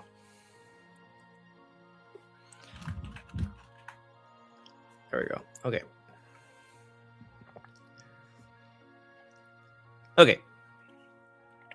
Can you see my mouse or no? You can't see my mouse, can you? Oh yeah, I can. You move it around. No, you can't see my mouse. I can see that. I can. Oh wait, is that? Oh no, wait. You know what? That's my mouse on my screen. Oh, what's going on? All right, so I'm gonna handle this a little differently. No, I can't see your mouse. No. All right, I'm gonna handle this a little differently then. Wait, people think this is a backpack. Where? Yeah. Like you can see the shoulders, the green arm. Yeah. The side, what, like gun holster, laser gun holster. I'm gonna share this. You can probably see you can see my mouse now, right? Yeah, I can. Yeah. All right. Yeah. So, to me, how is that not a gun? You literally can see the handle. You can see the barrel. You can see a green laser pointer. Like, you can see where it cocks back. Like, how is that not a gun, right? 100%. And now this part may be a little bit hard to see because I mean, this is like there's only like a couple of frames where you can see this, right, in an ad. But you look down here, right, like right under the gun, you see what looks like maybe kind of like a boot or something. Yeah, I was gonna say it's a boot, right? Like a Lego boot. There's a black and redness to it. There are Star Fox doesn't always have red boots, but he has multiple versions where he has red boots, and we can see a black and redness there. Like, so from a color palette perspective, that matches up. The white and the green is the Star Fox colors along with the red. Yeah. There's a metal bracelet here. You can see the folds in the clothes, right? Like, this is clearly like a sleeve. You can see the folds in the clothes. You can see how there's a shoulder plate here. And so, like, you don't see who's there, though. You cannot see the head. You cannot see the butt where the tail would come out. So it's angled very well where you wouldn't be able to see who it is. So, yes, maybe somehow it's not actually Star Fox. Maybe it's some sort of space cadet. But it's definitely not a bike. And it's definitely not a backpack. No, I mean, you can quite clearly see it's an arm and a shoulder. You can see where the arm goes down into, and I'd even say the fact that you can only see a portion of the body is purposely done. You know, otherwise there'd be a frame where they're all in shot. Absolutely. You remember how like there was a shot where Mario and Luigi were there was a clip, you know, from the first trailer where Mario and Luigi were fighting Bowser Jr. Yeah. And now in later ads it's cropped so we can see Yoshi in it, but they intentionally hid Yoshi in the first trailer. Yeah. But now we know he's in that fight too. But yeah, like, I mean, here's the other thing. Like, this image of, by the way, this is just like on there's other I have another shot where I can show. Here, give me a second. I'm gonna show you another shot here real quick. It doesn't show Star Fox, but it shows something else about the scene that I think is important. Okay, there it is. Okay. I mean, it just makes sense as well that, you know, the Galaxy movie, you know, it's all ties. It's perfect. So this shot I also think is important because it just gives a little bit more context for what's going on. So like, this is the other side, right? So like, on one side we saw that character, right? I looks kind of like someone who would wear Star Fox clothes, but we'll see, right? But Yoshi, Toad, Mario, Peach, and Luigi. Like, very clearly, this is an important scene that has the camera behind important characters in the show. Yeah. And so, like, I basically just showed this so you get a look at Luigi, and the Peach was cropped off, right? So, like, this scene is showing, like, the main characters looking at what's going on over here with the observatory, right? Like, so we all know these are the 5 main characters outside of Rosalina, right? These are the 5 protagonists, not counting Rosalina. And then, but there might be another protagonist. That protagonist being whoever that other character is, who's not a backpack. But like, I don't know that the people who were saying it's a backpack, who are they? Who are they saying the backpack belongs to? They just don't know. They think it's Captain Toad's backpack because he's not wearing it here. Yeah, but then who's wearing it? If it was the backpack, that's just they think it's just the backpack. They think it because it's close, so much closer to the camera that the backpack looks that large. No, man, no way. That's like when I saw that, and I can't remember the first place I saw it. I don't know if it was Game Explainer where I don't know where I saw that first picture for the first time. But as soon as I saw that, I was like, that's clearly Fox McCloud. Like, look at it. It's like Fox McCloud. I listen, it may sound crazy, but I think it's crazy to call this a backpack or a motorcycle. I feel like that's people who are trying to find an answer that makes more sense to them because they can't believe that Star Fox would be in this. But you brought up earlier, it's in space. Mario Galaxy moves in space. Star Fox is a character from space, so like there is at least some semblance of reason there. But something that I think is important to think about with this is thinking about the cross promotional perspective, right? I talk about the cross promotional theories in this channel a lot. Yeah. In the first Mario movie that came out in 2023, there was another main character, right? We talked about it. There was Toad, Mario, Peach, Luigi, and Donkey Kong. Donkey Kong is not in this movie unless he's in this, but his arms are too big to fit in that sleeve, so it's probably not Donkey Kong. Donkey Kong is missing in this movie.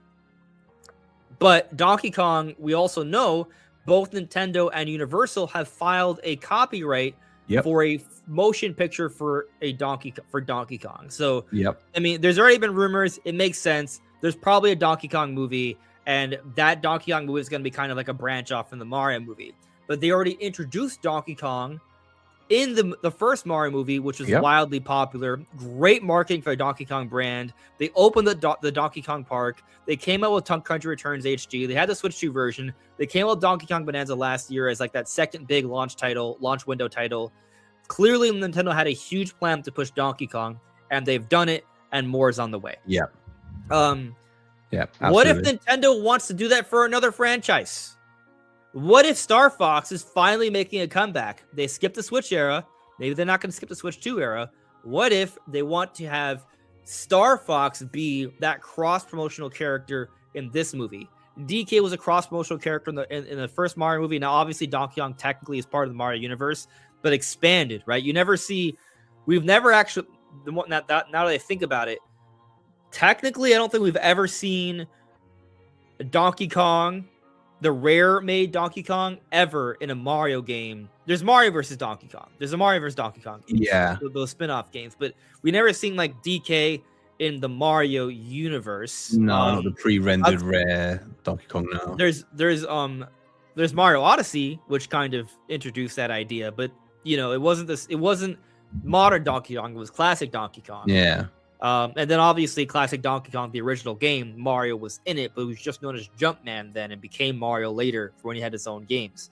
So there is, yes, a connection there, but it's not like, you know, Donkey Kong's not like Yoshi or Toad, you know, like Donkey Kong in Mario is a definitely like, whoa, you know, like a guest appearance kind of thing, but one that makes sense if you think about the lore. But, you know, that's just not something we normally see.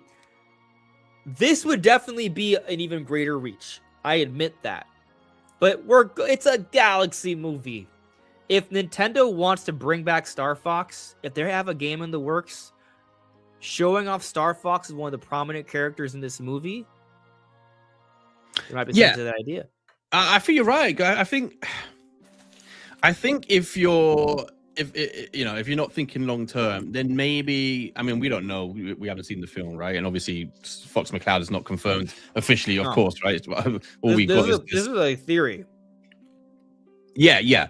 And so, but like you said, if they long term have planned a future game, then putting Fox McCloud in this game in a prominent role, not a cameo, like not an Easter egg like in the first film, nothing like that, but like a prominent role. You're saying here, like, this is this looks like the start of like an epic scene, clearly with like a line of the most important characters. And if that's Fox McCloud, then we can assume, or at least guess, that he's got a prominent role in this film. Taking on kind of like a Donkey Kong role, where Donkey Kong, he wasn't introduced early on, but in the middle of the movie, Donkey Kong is introduced. He's part of it, but he's kind of like a little outside. Like, he's an important character, but he's not the most important character. But it was a great way to introduce Donkey Kong to the masses.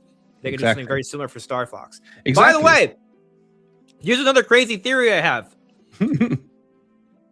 So, Toad becomes Captain Toad in this movie, if I'm not mistaken. When does he start wearing the red scarf? What if he sees a captain and is inspired by him and takes on the role of Captain Toad because of the inspiration by another captain he meets in space? Star Fox, who, by the way, wears the same kind of red ascot scarf thing. Let me show you.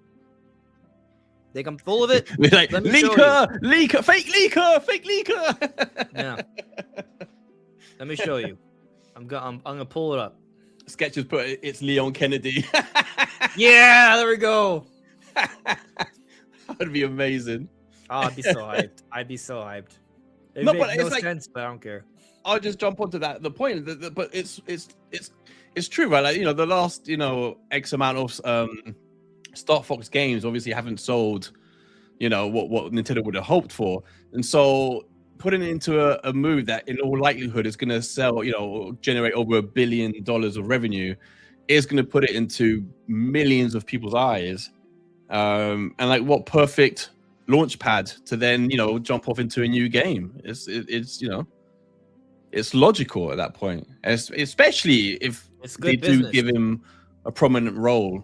The question is who will be making it, whether it be Nintendo or someone else. Right. By the way, here we go. This is the supposed backpack that the image is. I don't see. There's no way. Listen. No way. Yeah, there's That's green. What they think it is. No way. Yes. No way.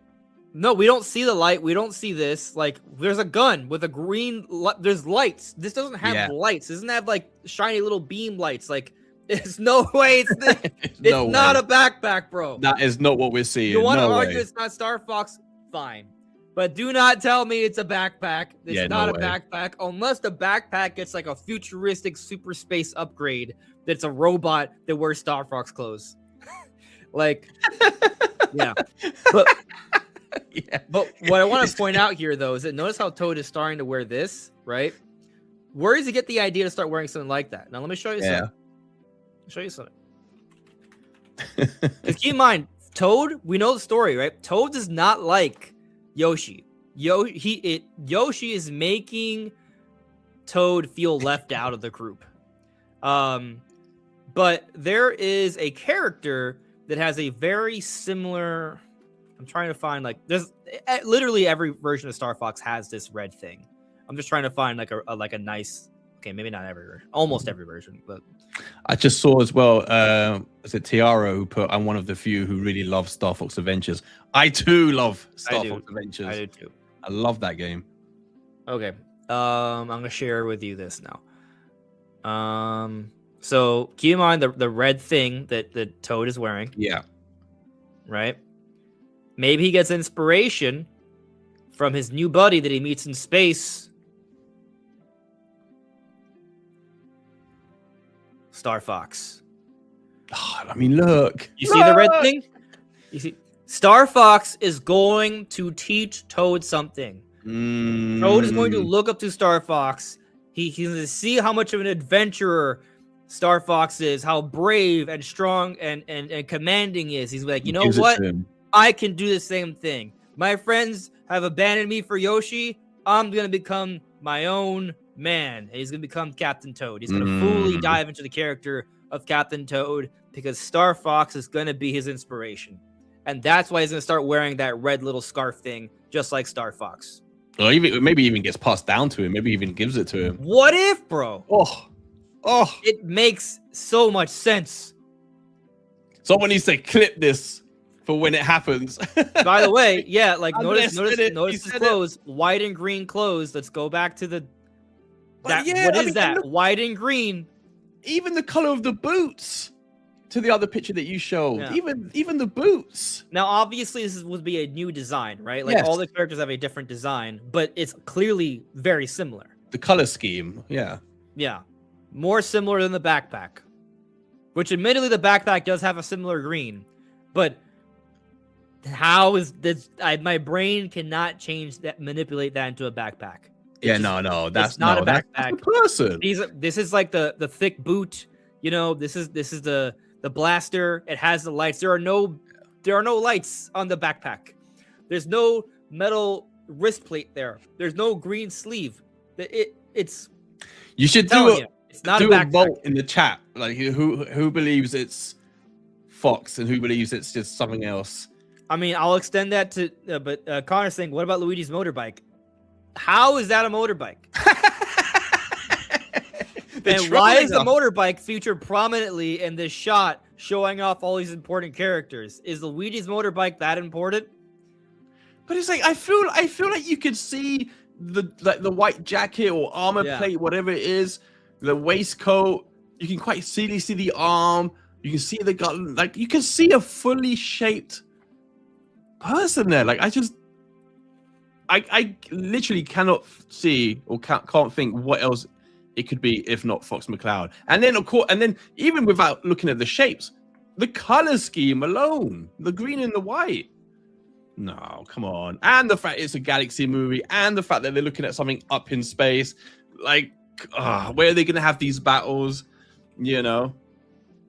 We'll probably see the rest of the gang, Slippy and, and the rest, Falcon and whatever. Falco. Yeah, no, right now I'm gonna cry if it's not Fox McCloud at the end. I'm gonna cry.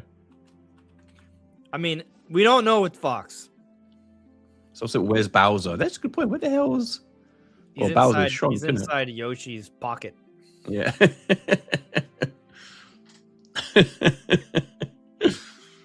No, to me it's like it has to. Did you?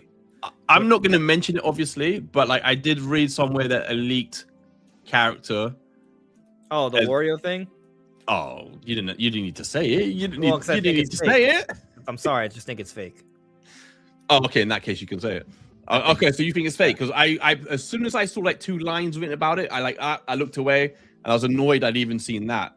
But if you think it's fake, then that's better. Well, if it's not fake, I think we're gonna find out on Mario Day. Yeah. So we've heard that there's going to be like a new marketing push for the Mario movie starting on Mario Day. Yeah. There's going to be new posters. So one thing that I think is a valid counter argument for this being Star Fox is why haven't we seen any merchandise? Why haven't we seen him in the trailers yet? Now they can hide that stuff. Merchandising is harder to hide, right? Maybe they don't want to really push too much merchandising on him, but whoever it is, if there's anyone else to reveal, we're hearing about this new push with new posters and stuff for start coming on Mario Day for the movie. If there is another character to reveal, be it Star Fox, Wario, Daisy, whoever it is, whoever else is going to be featured somewhat prominently in this movie that they'd want to have like in posters and stuff, we're going to see that on Mario Day.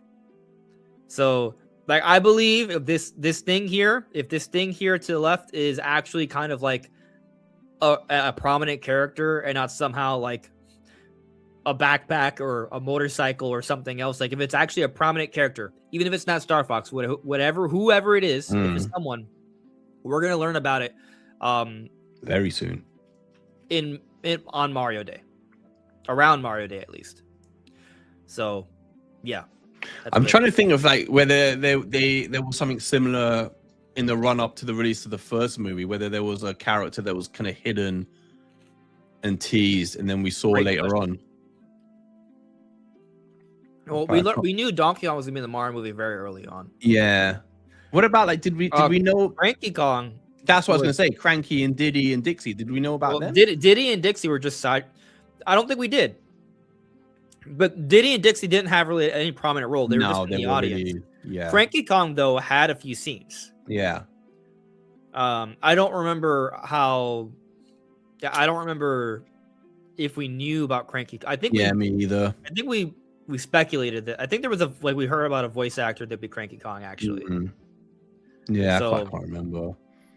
I just see where is it? I just saw LCC Gaming attack the battle. I heard there will be a direct in 2035. Is there any truth to this? I don't know. Direct won't exist in 2035, probably.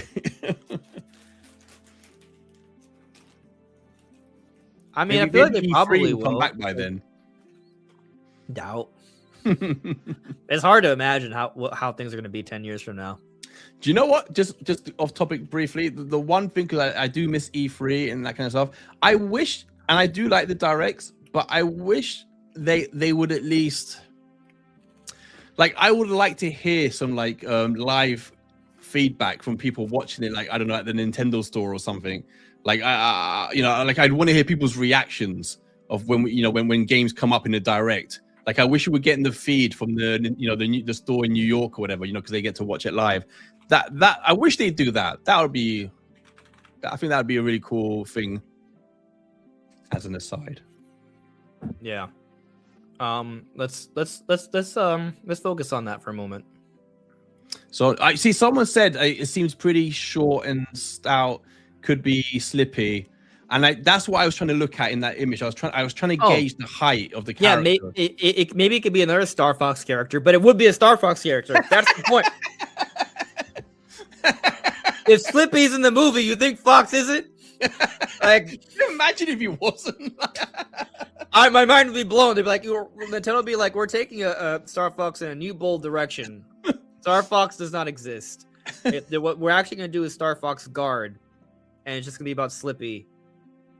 Yeah, and plus, like, to have that whole lineup of like Mario and Peach and Luigi and Toad, but then have Slippy and not Fox, that'd be a bit weird. Yeah, it'd be weird. But it makes more sense that Star Fox somehow gets separated from his team. Yeah. Yeah, and they'll briefly, bro. It'd be cool, like, to just like get like a one-liner from Falco, like, man. Oh, bro, imagine like at some point in the movie during a high point. Because they need help. They're in space. It makes even more sense when you think about it. The Mario and friends are going to need help in space. So the Star Fox team with them R-Wings are going to come in. Yeah, and, like, it just makes sense. Like, what if they were like, oh, well, we should bring in the Star Fox crew because they're going to need help. Like, but imagine, like, we're not going to, it's just going to be Fox, right? For a while. But at some point in the movie, you're going to hear dual barrel roll. Yeah. And then, like, Pepe's going to roll in. Fox, it's going to be like this super... 100%. Bro, I'm gonna scream if we get to them on April 1st. I'm gonna be screaming. Oh man, I don't believe for a second that if Fox is in it, the rest aren't in it too. Like it'll be the whole team for sure. Yeah, they might have like a Diddy Kong, Dixie Kong kind of like presence. Yeah, but there's no way they're not there. Yeah, 100%. Yeah, 100%. Oh man, we don't even have long to find out. Is it April? Yeah, April 1st. Again, theory. We do not know. Fake leaker. Yeah. Oh, I'm with you 100%. I fully believe that's Fox McCloud. It makes way more sense than a backpack or a motorcycle. Yeah, I don't think it's those. Forget how. Listen. Never mind the fact that I cannot like manipulate. I can't do the mental gymnastics to make that look like a backpack or a motorcycle. But let's also keep in mind that the setting there is clearly showing off prominent characters. Captain Toad's backpack is not a prominent character. This is not Dora the Explorer. The backpack is not an important character.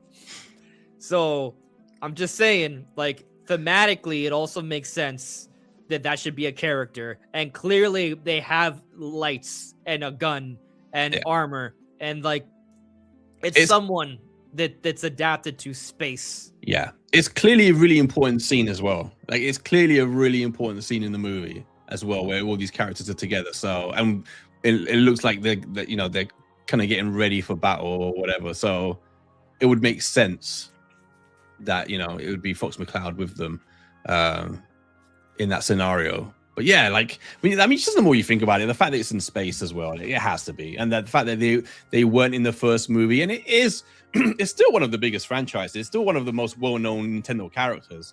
And it's still, an IP that people always want new games from, right? But one that has struggled sales-wise. So it just makes sense. It makes sense, so... My question is, like, who would be making that game? If there is a game, who would be making it? Is it Nintendo? Ubisoft. Whether they just pass it on to someone else again? Ubisoft. Sorry? My bet is Ubisoft. Oh, I was gonna say, because I was thinking Platinum, but Ubisoft would be after what they did with what's that Starlink game? 100%. Like, I have a hard time believing that they didn't at least think about it after that. Yeah, the amount of people that spoke about it. Oof. I mean, think of it like this. We heard about the canceled Donkey Kong Activision project. The Vicarious Visions was working on an open world Donkey Kong game. Yeah, that's been reported several times by credible outlets. And the idea was that after that, once that fell through, Nintendo's like, "Oh, we're gonna make our own Donkey Kong game." What happened? They did. It's not open world. There was no promise to be open world, but it is a expansive 3D Donkey Kong game. And now I'm not trying to say that the Ubisoft project would be canceled and Nintendo's going to bring it in house. I don't know what EPD group they would have make that. Maybe the Switch Sports team, maybe the Mario Kart team. Like they made ARMS. Like it would be very different. But if they can make Mario Kart, they can make ARMS. They can make something else. Like you might say, well, they just came out with Mario Kart World. Yes, but also before Mario Kart World, what did they put out? Yeah, like I strongly believe they've been working on more than one project over the last 8 years. Yeah. It wasn't just Mario Kart World this entire time. I wonder if they're working on the leaked. Oh, no, it wasn't. Sorry, not leaked. It was rumored. Because there was that rumored, like, fighting game, right? And I think it was Nash, wasn't it, who put it out? And is it ARMS or is it Punch Out? Maybe. I hope they are doing an ARMS too. I really liked ARMS. I liked ARMS a lot. I'd be okay with arms or legs or thighs or. But if you're gonna make me choose ARMS or Star Fox, okay, obviously Star Fox. Yeah, they're actually adapting Star Fox into ARMS.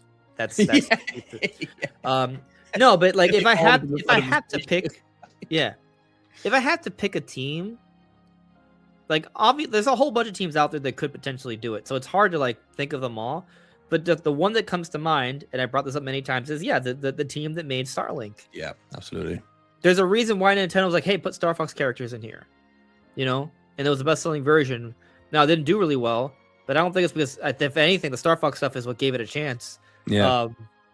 But it was just it wasn't like built for Star Fox though. They need to build a game. You can build that tech, improve it on Switch 2, and use that as a foundation for a new Star Fox game. That would be great if they want to go in that direction. I don't know what direction they're going, but it's funny as well because we mentioned earlier about how Nintendo clearly is not struggling, but maybe underestimated how the process time of like making games, with like 4K games and whatever. But Star Fox game typically is a game that doesn't need the 4 or 5 years of development time, right? So it's a quicker game to make. So it might be the perfect type of game to have ready, to release. So so I fully believe it. It's been a while. I think they're aware. They're always aware of what people want. They're always aware of what people are asking for. I think this is just super smart. The way the film is looking is clearly going to make over $1 billion again. And if you have 1 billion, millions of people watching Star Fox, watching Fox McCloud. Bloody hell, that's. You want to be crazy? So we're gonna get the Star Fox movie, and Captain Falcon's gonna be in that one. And Oh man, a movie, and that's I was thinking when you were talking earlier, and you were talking about setting up the scene for Fox McCloud being in it, and all his buddies. I thought of Samus. I thought, oh god, I'd love to see Samus there as well. There's rumors for a Metroid movie. I don't know if that's true or not. Like, I don't know if the rumors are like valid rumors. I don't know. I mean, they'd have to do that as well. It lends itself maybe more than any of their IPs, in terms of a movie. It does though, but I don't know how you. The talking. Well, I mean, I think the answer is really easy. Just hire good actors and have talking. It's that simple. They let Samus talk. It's not that hard. Yeah. I think I do think it was a big mistake to not have Samus talk in Prime 4. I do. Yeah. Like, people aren't even like that hung up about it. Like, let Samus talk. Like, obviously to make Samus cool and stoic, but she doesn't have to talk a lot. She just has to talk a little bit. I've compared it to Chronos actually quite a lot, because you have the protagonist in Chronos is quite similar, very like stoic, very like strong, but she talks very little. She talks enough, like you meet other characters and there's a couple of scenes where you talk extensively, but throughout most of the game you're pretty quiet. And as I was playing that game, I kept thinking, oh man, this is how Samus should have been done in terms of the voice acting. Because it is, for me, like I'm now at the point where I want to see Mario talk in the games. I want to see Samus talk. I want to see Link talk in the next Zelda game. Like I'm like, come on, let's just make it happen. Like, and you said, even Link, he doesn't have to talk loads, but just bits here and there, Like, I mean, the thing is, like, you look at Tears of the Kingdom. There are cutscenes. Or Breath of the Wild is a better example. All the cutscenes that Link is in, if it's a cutscene, he should talk. Not a lot, but enough that way there's a natural dialogue as opposed to a monologue scripted as a dialogue, which just kind of ruins the scene and makes it awkward. But during gameplay, you just have to talk. Yeah, you don't need to. Like, no characters don't talk it. Like, I think everyone's okay with that. People want. Like, there are some games out there, like Bethesda games, where there's talking all the time, or like Cyberpunk games where like almost everything's voice acted. And then I don't think people have that expectation for a Nintendo game. We're not asking for that. But when there's cutscenes, let there be dialogue. Yeah, like actual spoken dialogue, and Link should talk during those scenes. Yeah, because there's actually like a healthy conversation going on. Yeah, like I wonder, because we've seen obviously the first Mario movie, and we're gonna get the second Mario movie before we get to see the next 3D game. Like, I don't know how weird it's gonna be getting used to hearing Mario talk so much, and then just to go back into a video game where he doesn't. But maybe it's fine because it's a Mario. Maybe it's different. But Zelda, when the Zelda movie comes out, and I assuming Link's gonna talk all throughout that film, I'm gonna find that a bit more jarring, to get through a whole film of Link talking and then go back into a game where he's just mute again. That's I think for me that's going to feel a bit more. Well, I mean, maybe the idea is that they're not going to reveal any like voice acting in a Zelda game until the movie comes out, and that's going to be a shift. Like, what if the Ocarina of Time remake has voice acting? Oh, it'd be amazing. It's not a small. I mean, I say it's a small thing because most games do it now, but if they introduced it in Ocarina of Time, that alone would be such a massive thing, that they could almost get away with not touching up anything else that much, because that alone would be so huge. That would be incredible. I would love the Ocarina remake to be voice acted. Absolutely. If they just tweak it to have it like a better narrative. Yeah. I mean, it's already a good narrative, but Yeah. Oh, I hope. I don't know. I'm so nervous about all of it. The poll's been up for 15 minutes. We have 38 votes. Star Fox is at 63% so far. 63% think it is Star Fox. Yes, but currently 11% believe it's Backpack. 3% believe it's Luigi's Bike. 24% believe it's something else. Oh wow. Yeah. But let me try and get some of the chat here. Yeah. Connor here asking, and added both of us. Like, is there no way? Also, question: why do you guys want the Nintendo Cinematic Universe to happen? Because how are Nintendo going to add all the movie studios? Well, I think it is going to be interesting to see how Link plays a role there because they're doing that live action.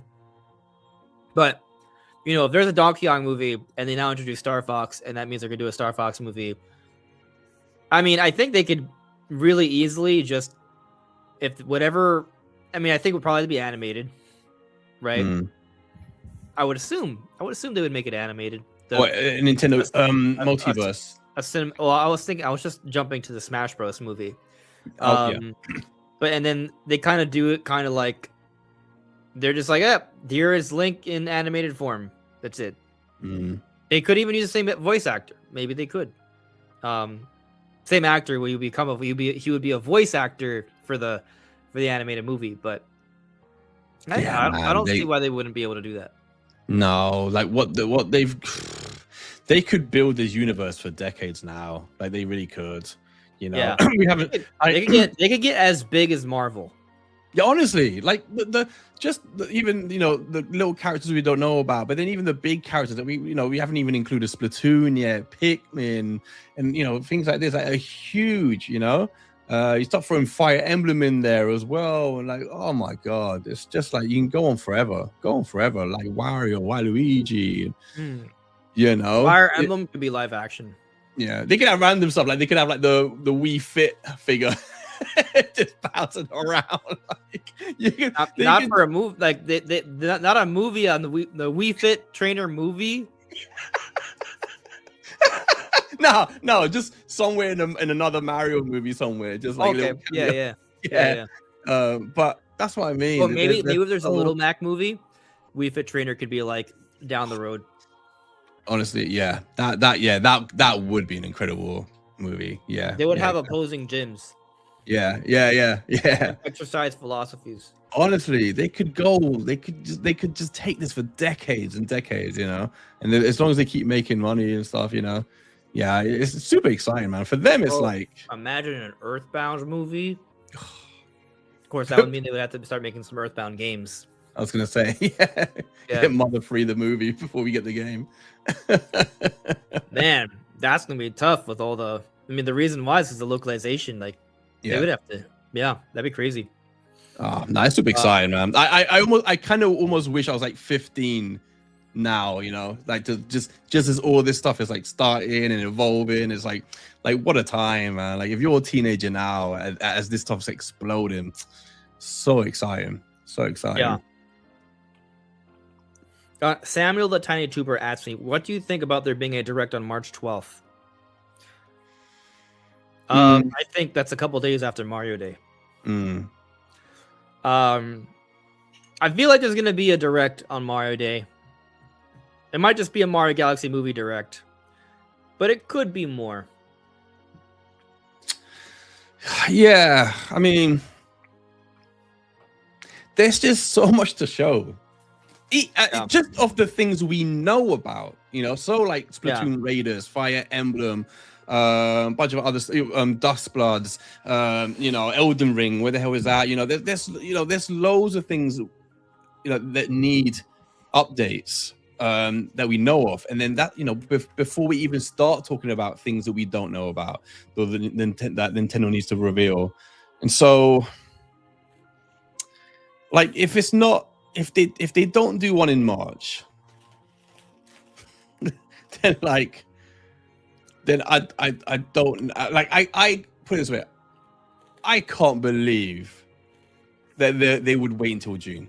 I don't see any world where they don't do a general until June. Like I can't imagine that. I cannot imagine that. And like with what I've heard about, if it ends up being true, I don't know. And then it complicates things even more. So which I can't say anything about. But I feel like if I had to bet, like knowing nothing, having heard nothing about March, I feel like I would, and even if I hadn't heard what Nash has said, just purely looking at what's happened so far, and predicting it myself, like there have to be one in March, a general. I mean, like there has to be, There's just too much. Like, and you know how Nintendo. I don't know how much they influence, because it does seem that most of the time they just do what they want to do when they want to do it. They don't. I don't think they feel pressure, but they must be aware. You know, there's a lot of people that are really disappointed that we haven't seen the new Mario. They're disappointed with how some of the games have turned out.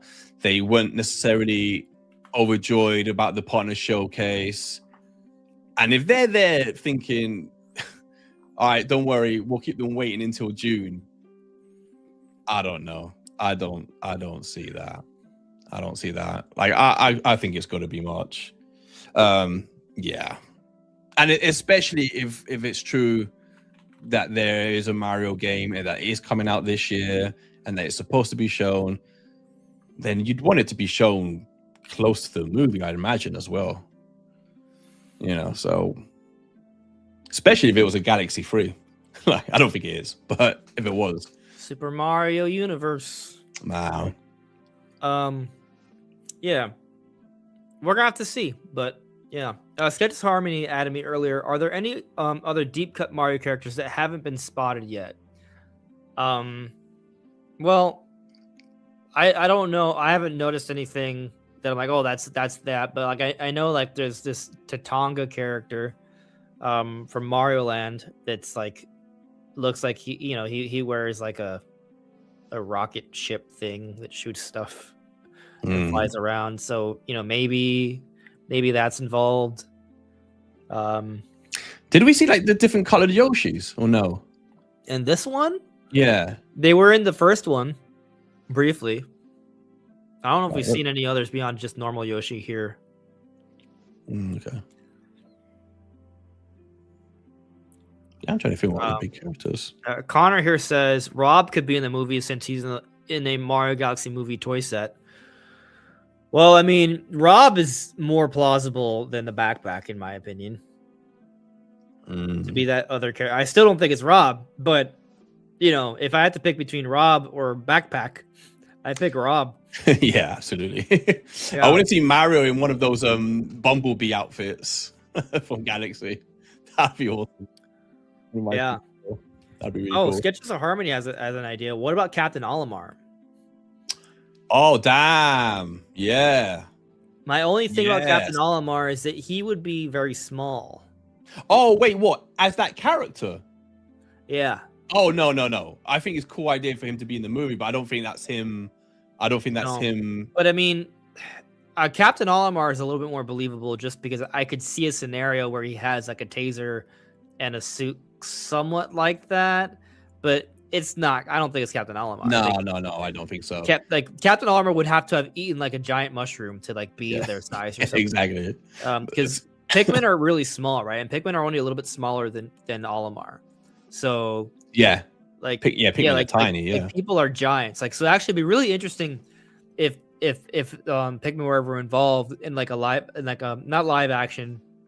Oh, that would be interesting. But either like an animated movie or like how would they would have to kind of make it like Bug's Life or something, like that would be cool. But I don't know how you make them interact with Mario in a way that makes sense unless you do something where you're changing the size of the characters dramatically.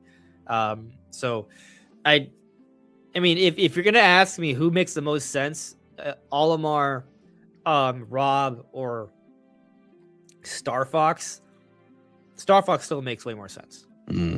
Also, like, I mean, okay, Rob, they're not going to make a game with Rob, right? Like, Rob is not going to be starring in a new video game that Nintendo wants to push. Like, so from the cross-promotional strategy stuff, that doesn't make sense.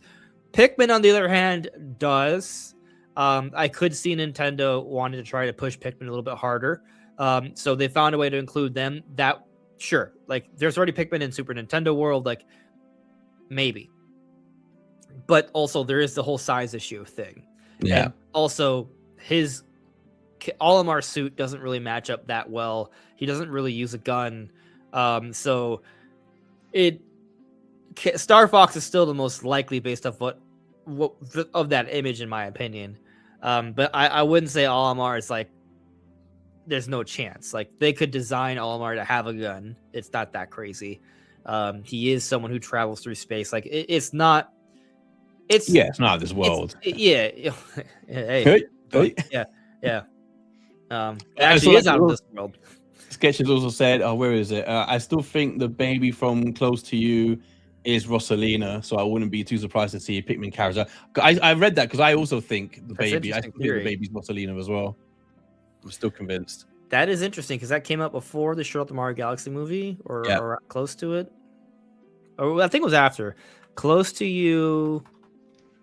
Oh, I was going to show you something, but I forgot about it. To You. Pikmin thing.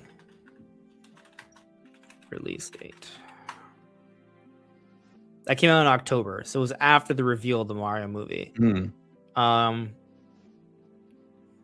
I mean, I don't really think. I don't know. I mean, I see where you're coming from. I don't actually think. Yeah, I don't know if the two things are connected necessarily. I just say, but I do agree that it was Rosalina. But then I think it was because I'm so convinced the baby is Rosalina. I wonder like why they would have done that then. I don't know. But then maybe it's just not her. But I'm convinced it is her. I don't know. I'm not convinced, but I understand why people think that.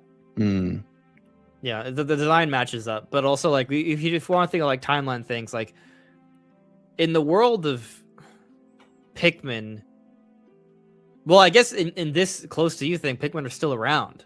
Yeah. But I also wonder, why did the mom leave? Someone was at the door. Was there anything like I speculate? Is there anything going on in the world? Like is Close to You like a prologue to Pikmin, like before human civilization died out or something?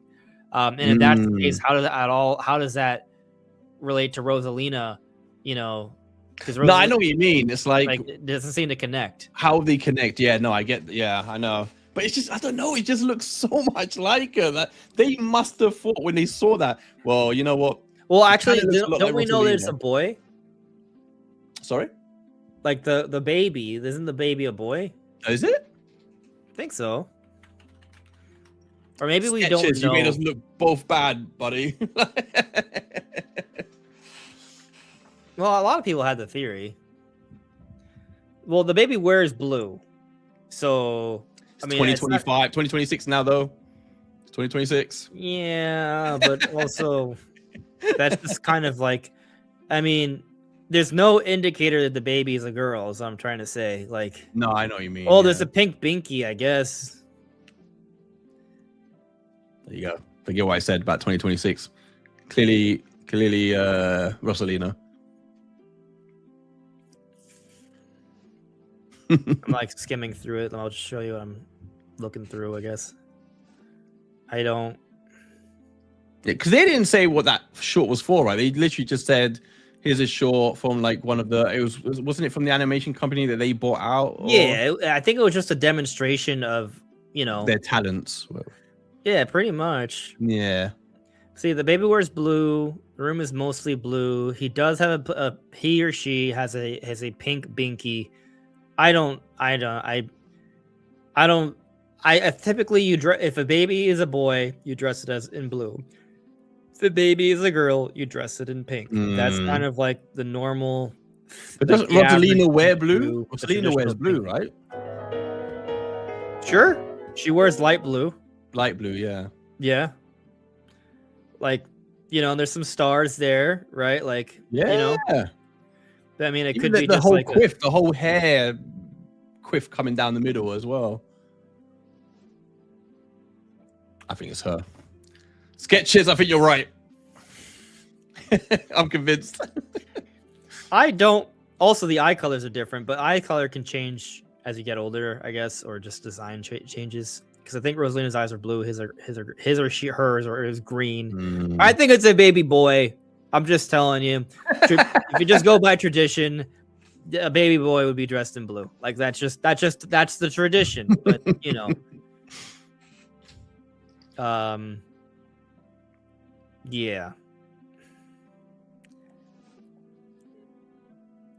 It would be crazy if you find out it is Rosalina, because that would be some very crazy lore.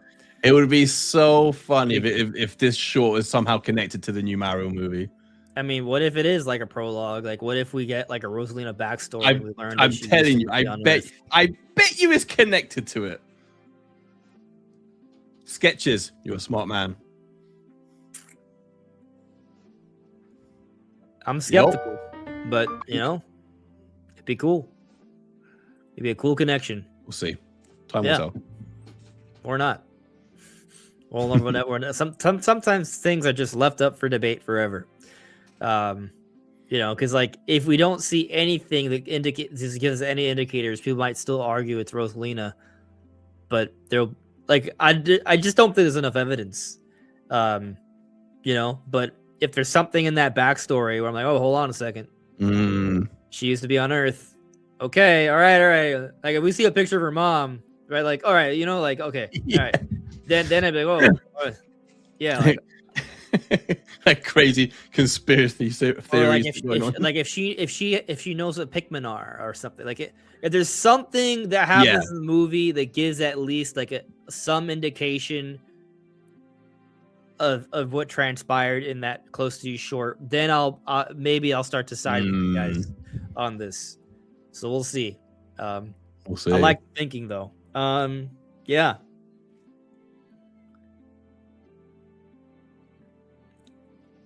Let's see. I think I don't know. I feel like we've kind of, let's see. We talked about Pokopia.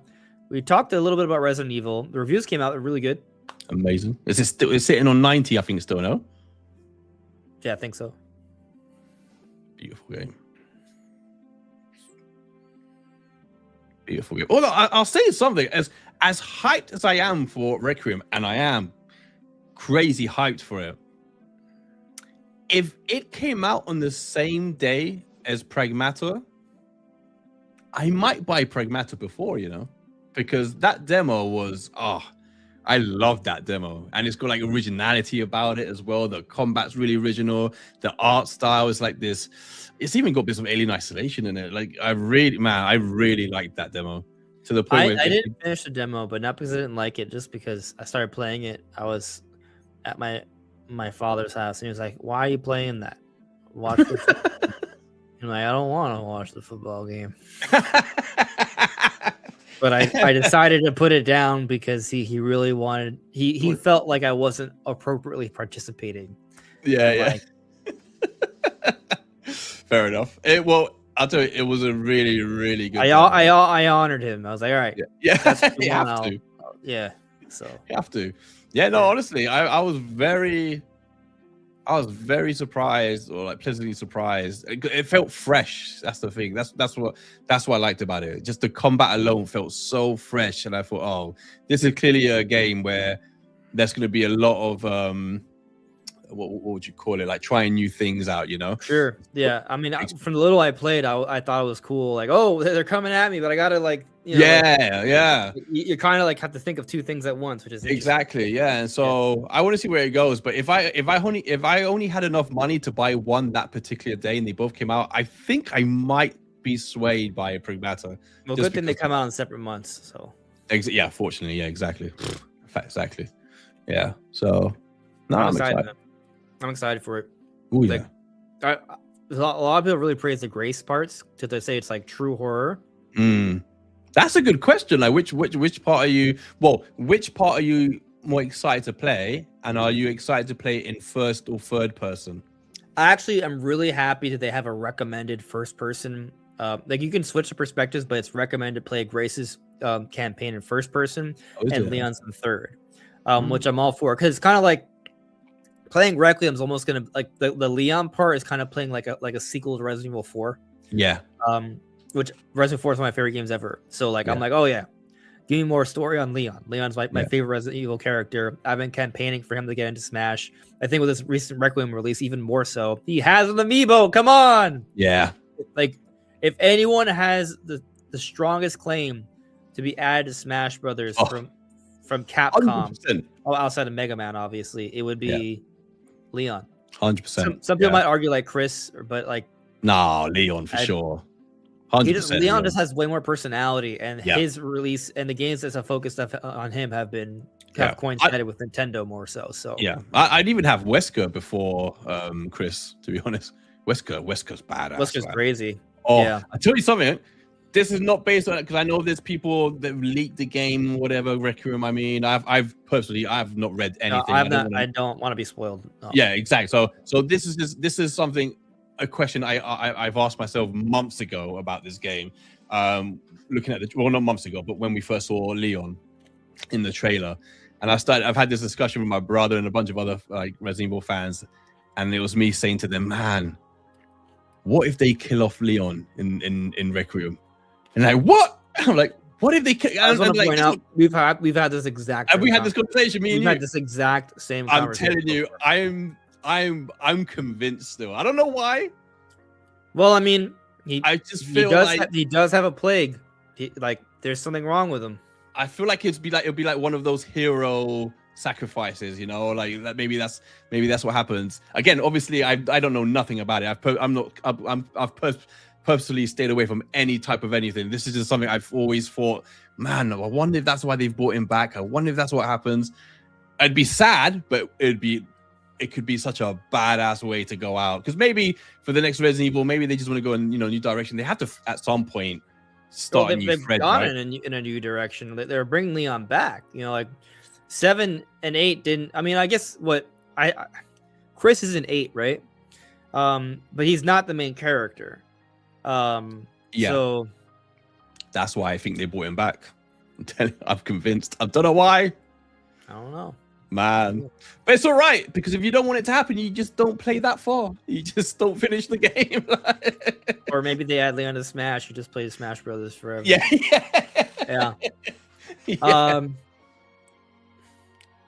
So anyway, I think we've covered everything that needs to be. Oh, there's actually something I didn't talk about. The Pokemon Presents. It's on Friday.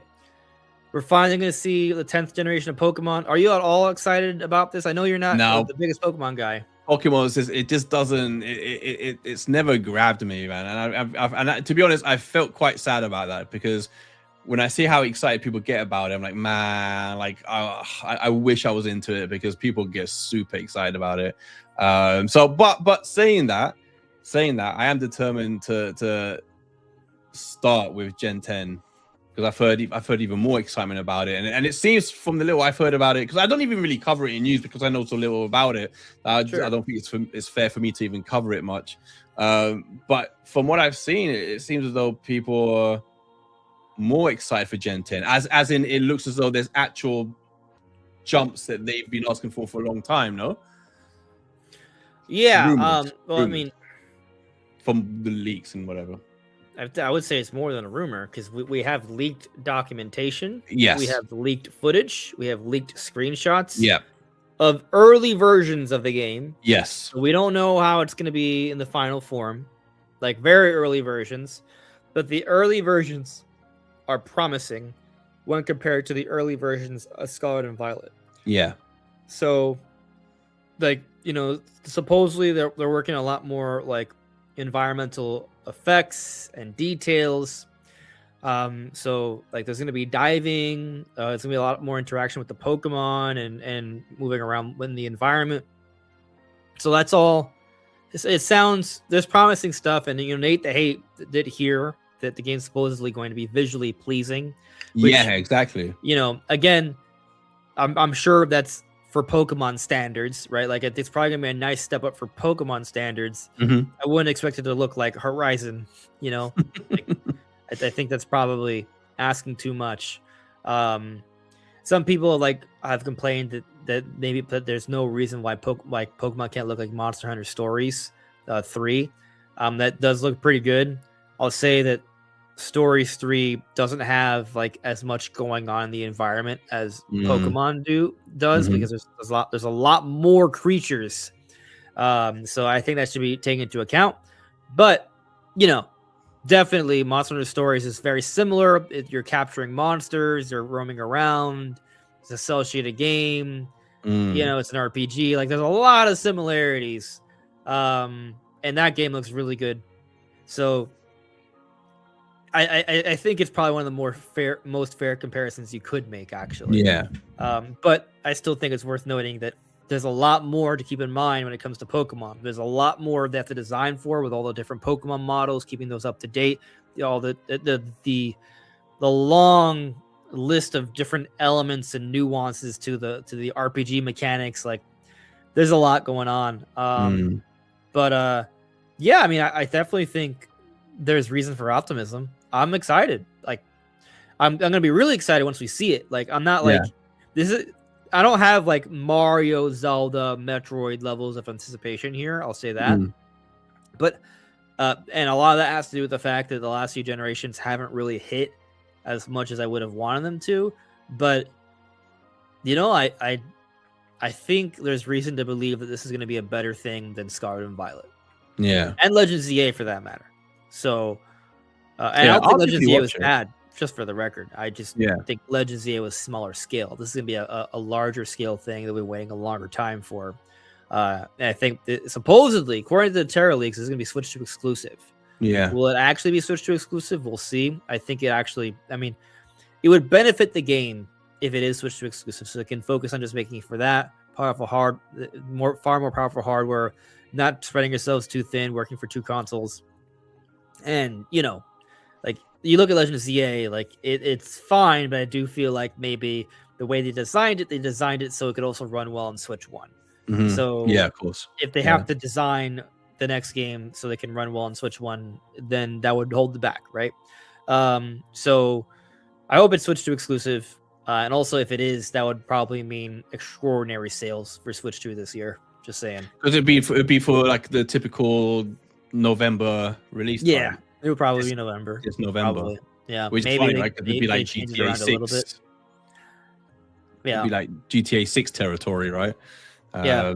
I know Kiwi thinks that because of Grand Theft Auto, there's not going to be like too much big games around that time. But I have a hard time believing Nintendo's just. First off, the Grand Theft Auto is probably not coming to Switch 2. Like, I'm doing a video on this like right now. I'm gonna try and finish it in the next couple of days. I'm making a video on why. If it's true, because that's the rumor is that if Mario is this year, it's the holiday game, right? The new Mario. Maybe October. It could be October though, but I Mario in October, Pokemon November. Yeah, and so that's what I would assume. Yeah, and I know a lot of people are questioning whether they would even release a Mario game at the same time as GTA. And I've been doing a lot of research into this, into like into GTA 5 versus other games, and like. I was looking at, for example, like how many copies GTA 5 has sold on each one console, right? So PS3, PS4, and I think the most it sold on any one system was around 25 million, I believe. And then on PC it sold around 29 million. But Odyssey, of course, Odyssey would have sold over 30 million on Switch. Yeah, Odyssey's already sold more than GTA 5 sold on any one system. And then I started to look at other things. So I started to look at, okay, did anyone else release high-profile games in the same month as GTA 5, all the way back to the PS3 days, the PS4 days? There was loads of games, high-profile games. Twilight Princess was one of them. There was like Rayman. There was loads of like really high-profile games that all came out within the same month. Either Twilight Princess was the best-selling Zelda game until Breath of the Wild. Yes, exactly. Well, that was my point. That some of these games came out in the same month as GTA 5 and sold millions, right? So that's not even the thing. And then if you add GTA 6 supposed to be a bigger deal, though. It's supposed to be a bigger deal, but at the same time, and there's a whole thing about that GTA crosses over into different demographics, but it's like, yeah, but Mario goes into every demographic, and Mario's now part of $1 billion selling movie, and it's going to have a second $1 billion selling movie, and so I don't think GTA also can't Mario. Yeah, you can't buy GTA 6 for little Timmy. That's my point, right? Exactly. That's another reason. Oh, I think my camera's frozen. Okay. It is, but you can still hear me. What a way to leave. Yeah, I mean, we are wrapping up, so it's not a big deal. I think my OBS is like stopped. That's why. Let me try something. Sure. Oh, that's funny. No, I think it's just crashed. What a beautiful way to leave. Like I'm posing, dancing on the way out. Oh, that's well funny. Yeah, my OBS just like crashed. That's funny. Well, you can all enjoy. But no, I was just gonna say that was basically, that was it basically. I'm gonna have a video on it soon and posing the question basically about could they release Mario or should they release Mario? And for the record, my answer is that I think they absolutely can release Mario, the next Mario, in the same month or the month before, the month after as GTA 6. I don't think GTA 6 touches Mario. I think they're two different things. I kind of think of it kinda like the whole Barbie Oppenheimer thing. Oppenheimer? Yeah. Yeah, I mean, the thing is, if GTA comes out in November, Pokemon's come out in November, Pokemon's will be fine, first off. If Mario comes out in October, it's before it comes out. Like, I don't think it's gonna be an issue. Yeah. No. Yeah, I am looking at the chat, guys. So Connor, yes, I've read your thing. Let's see, what else did you say though? I will get Ruby. I'll fetch Ruby real quick, having hope. Yes, I'm gonna fetch Ruby. Give me a moment. She's probably just laying down in the living room. One moment. Oh, if I wasn't frozen, I'd get my cat as well. Let me see if I can find.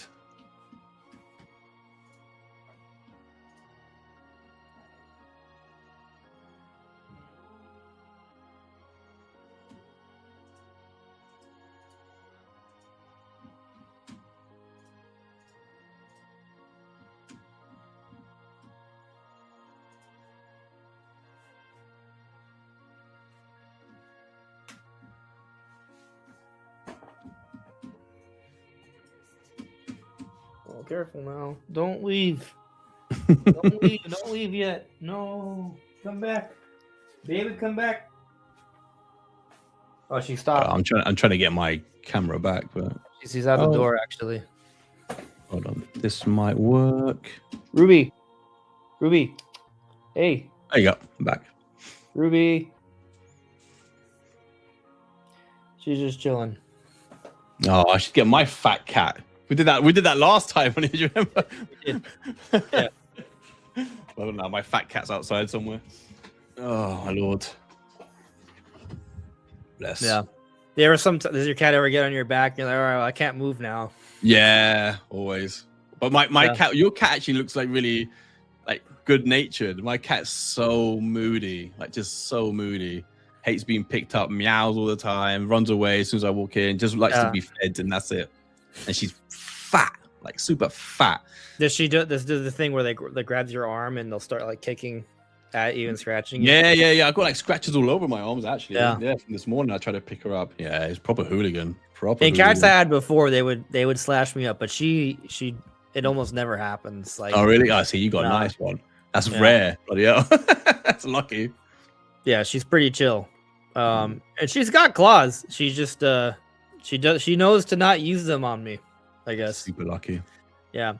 I'm not saying she's never like maybe like one time, like if if she's trying to like move, she might have like nicked me once or twice, but like minor nicks, like, yeah, I mean, there's a huge difference. We're talking about like 1%, 2% of the scratches you would get with a normal cat. Like, it sounds like you have the normal cat experience. I was just thinking like how funny it would be if like on your stream tomorrow you turn out with just scratches all over your face. She was angry because I picked her up one too many times. Yeah. Oh man. Yeah. Times. But let me run through the chat real quick here. Absolutely. Coops AF. Whatever happened to Samus Hunter? Silex Hunter got Samus Hunter with the shock coil. I think Samus Hunter just took a step back because they got too many things wrong, and it just wasn't worth it. Oh yeah. But then there's a few like Necro Felipe was like that. No, he did a few things and then he stepped back.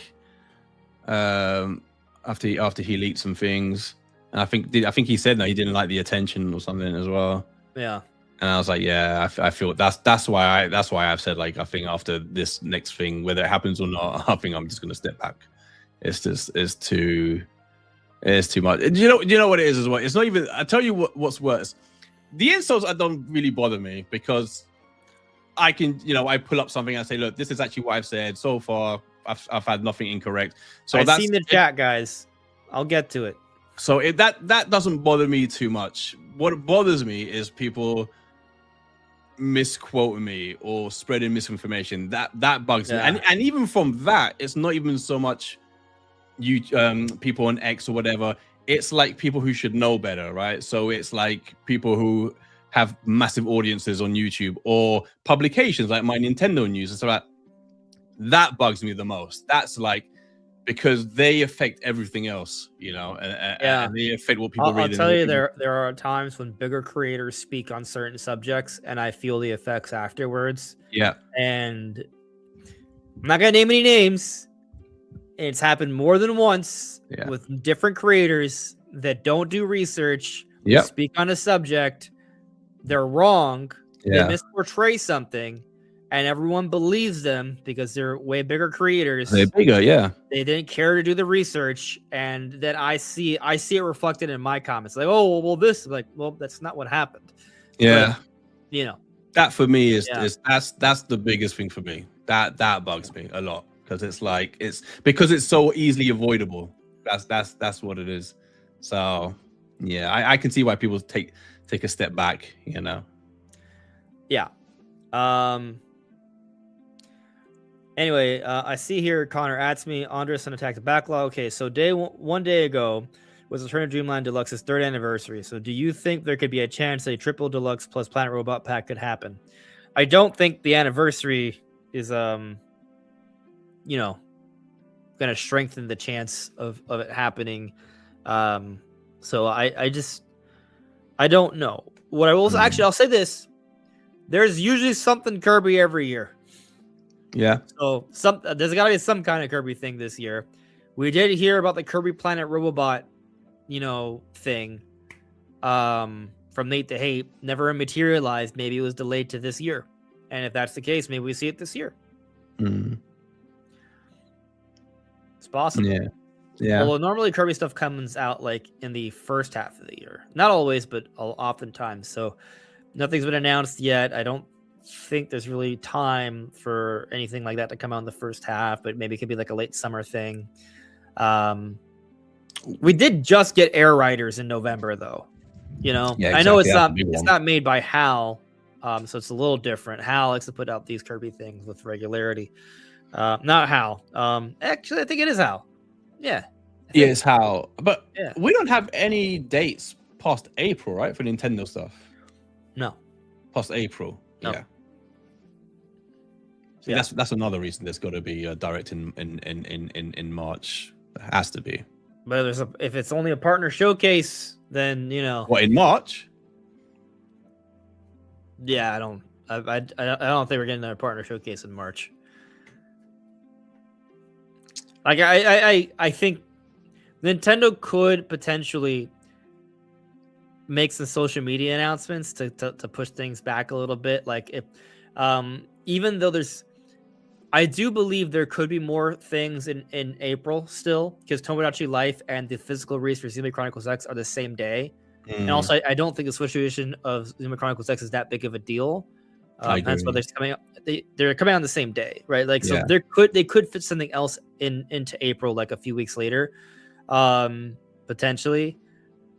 There's no real big Switch 2 things in April. No. Tomodachi Life has had 0 announcements about Switch 2 enhancements. There's been nothing for that, so it's been interesting.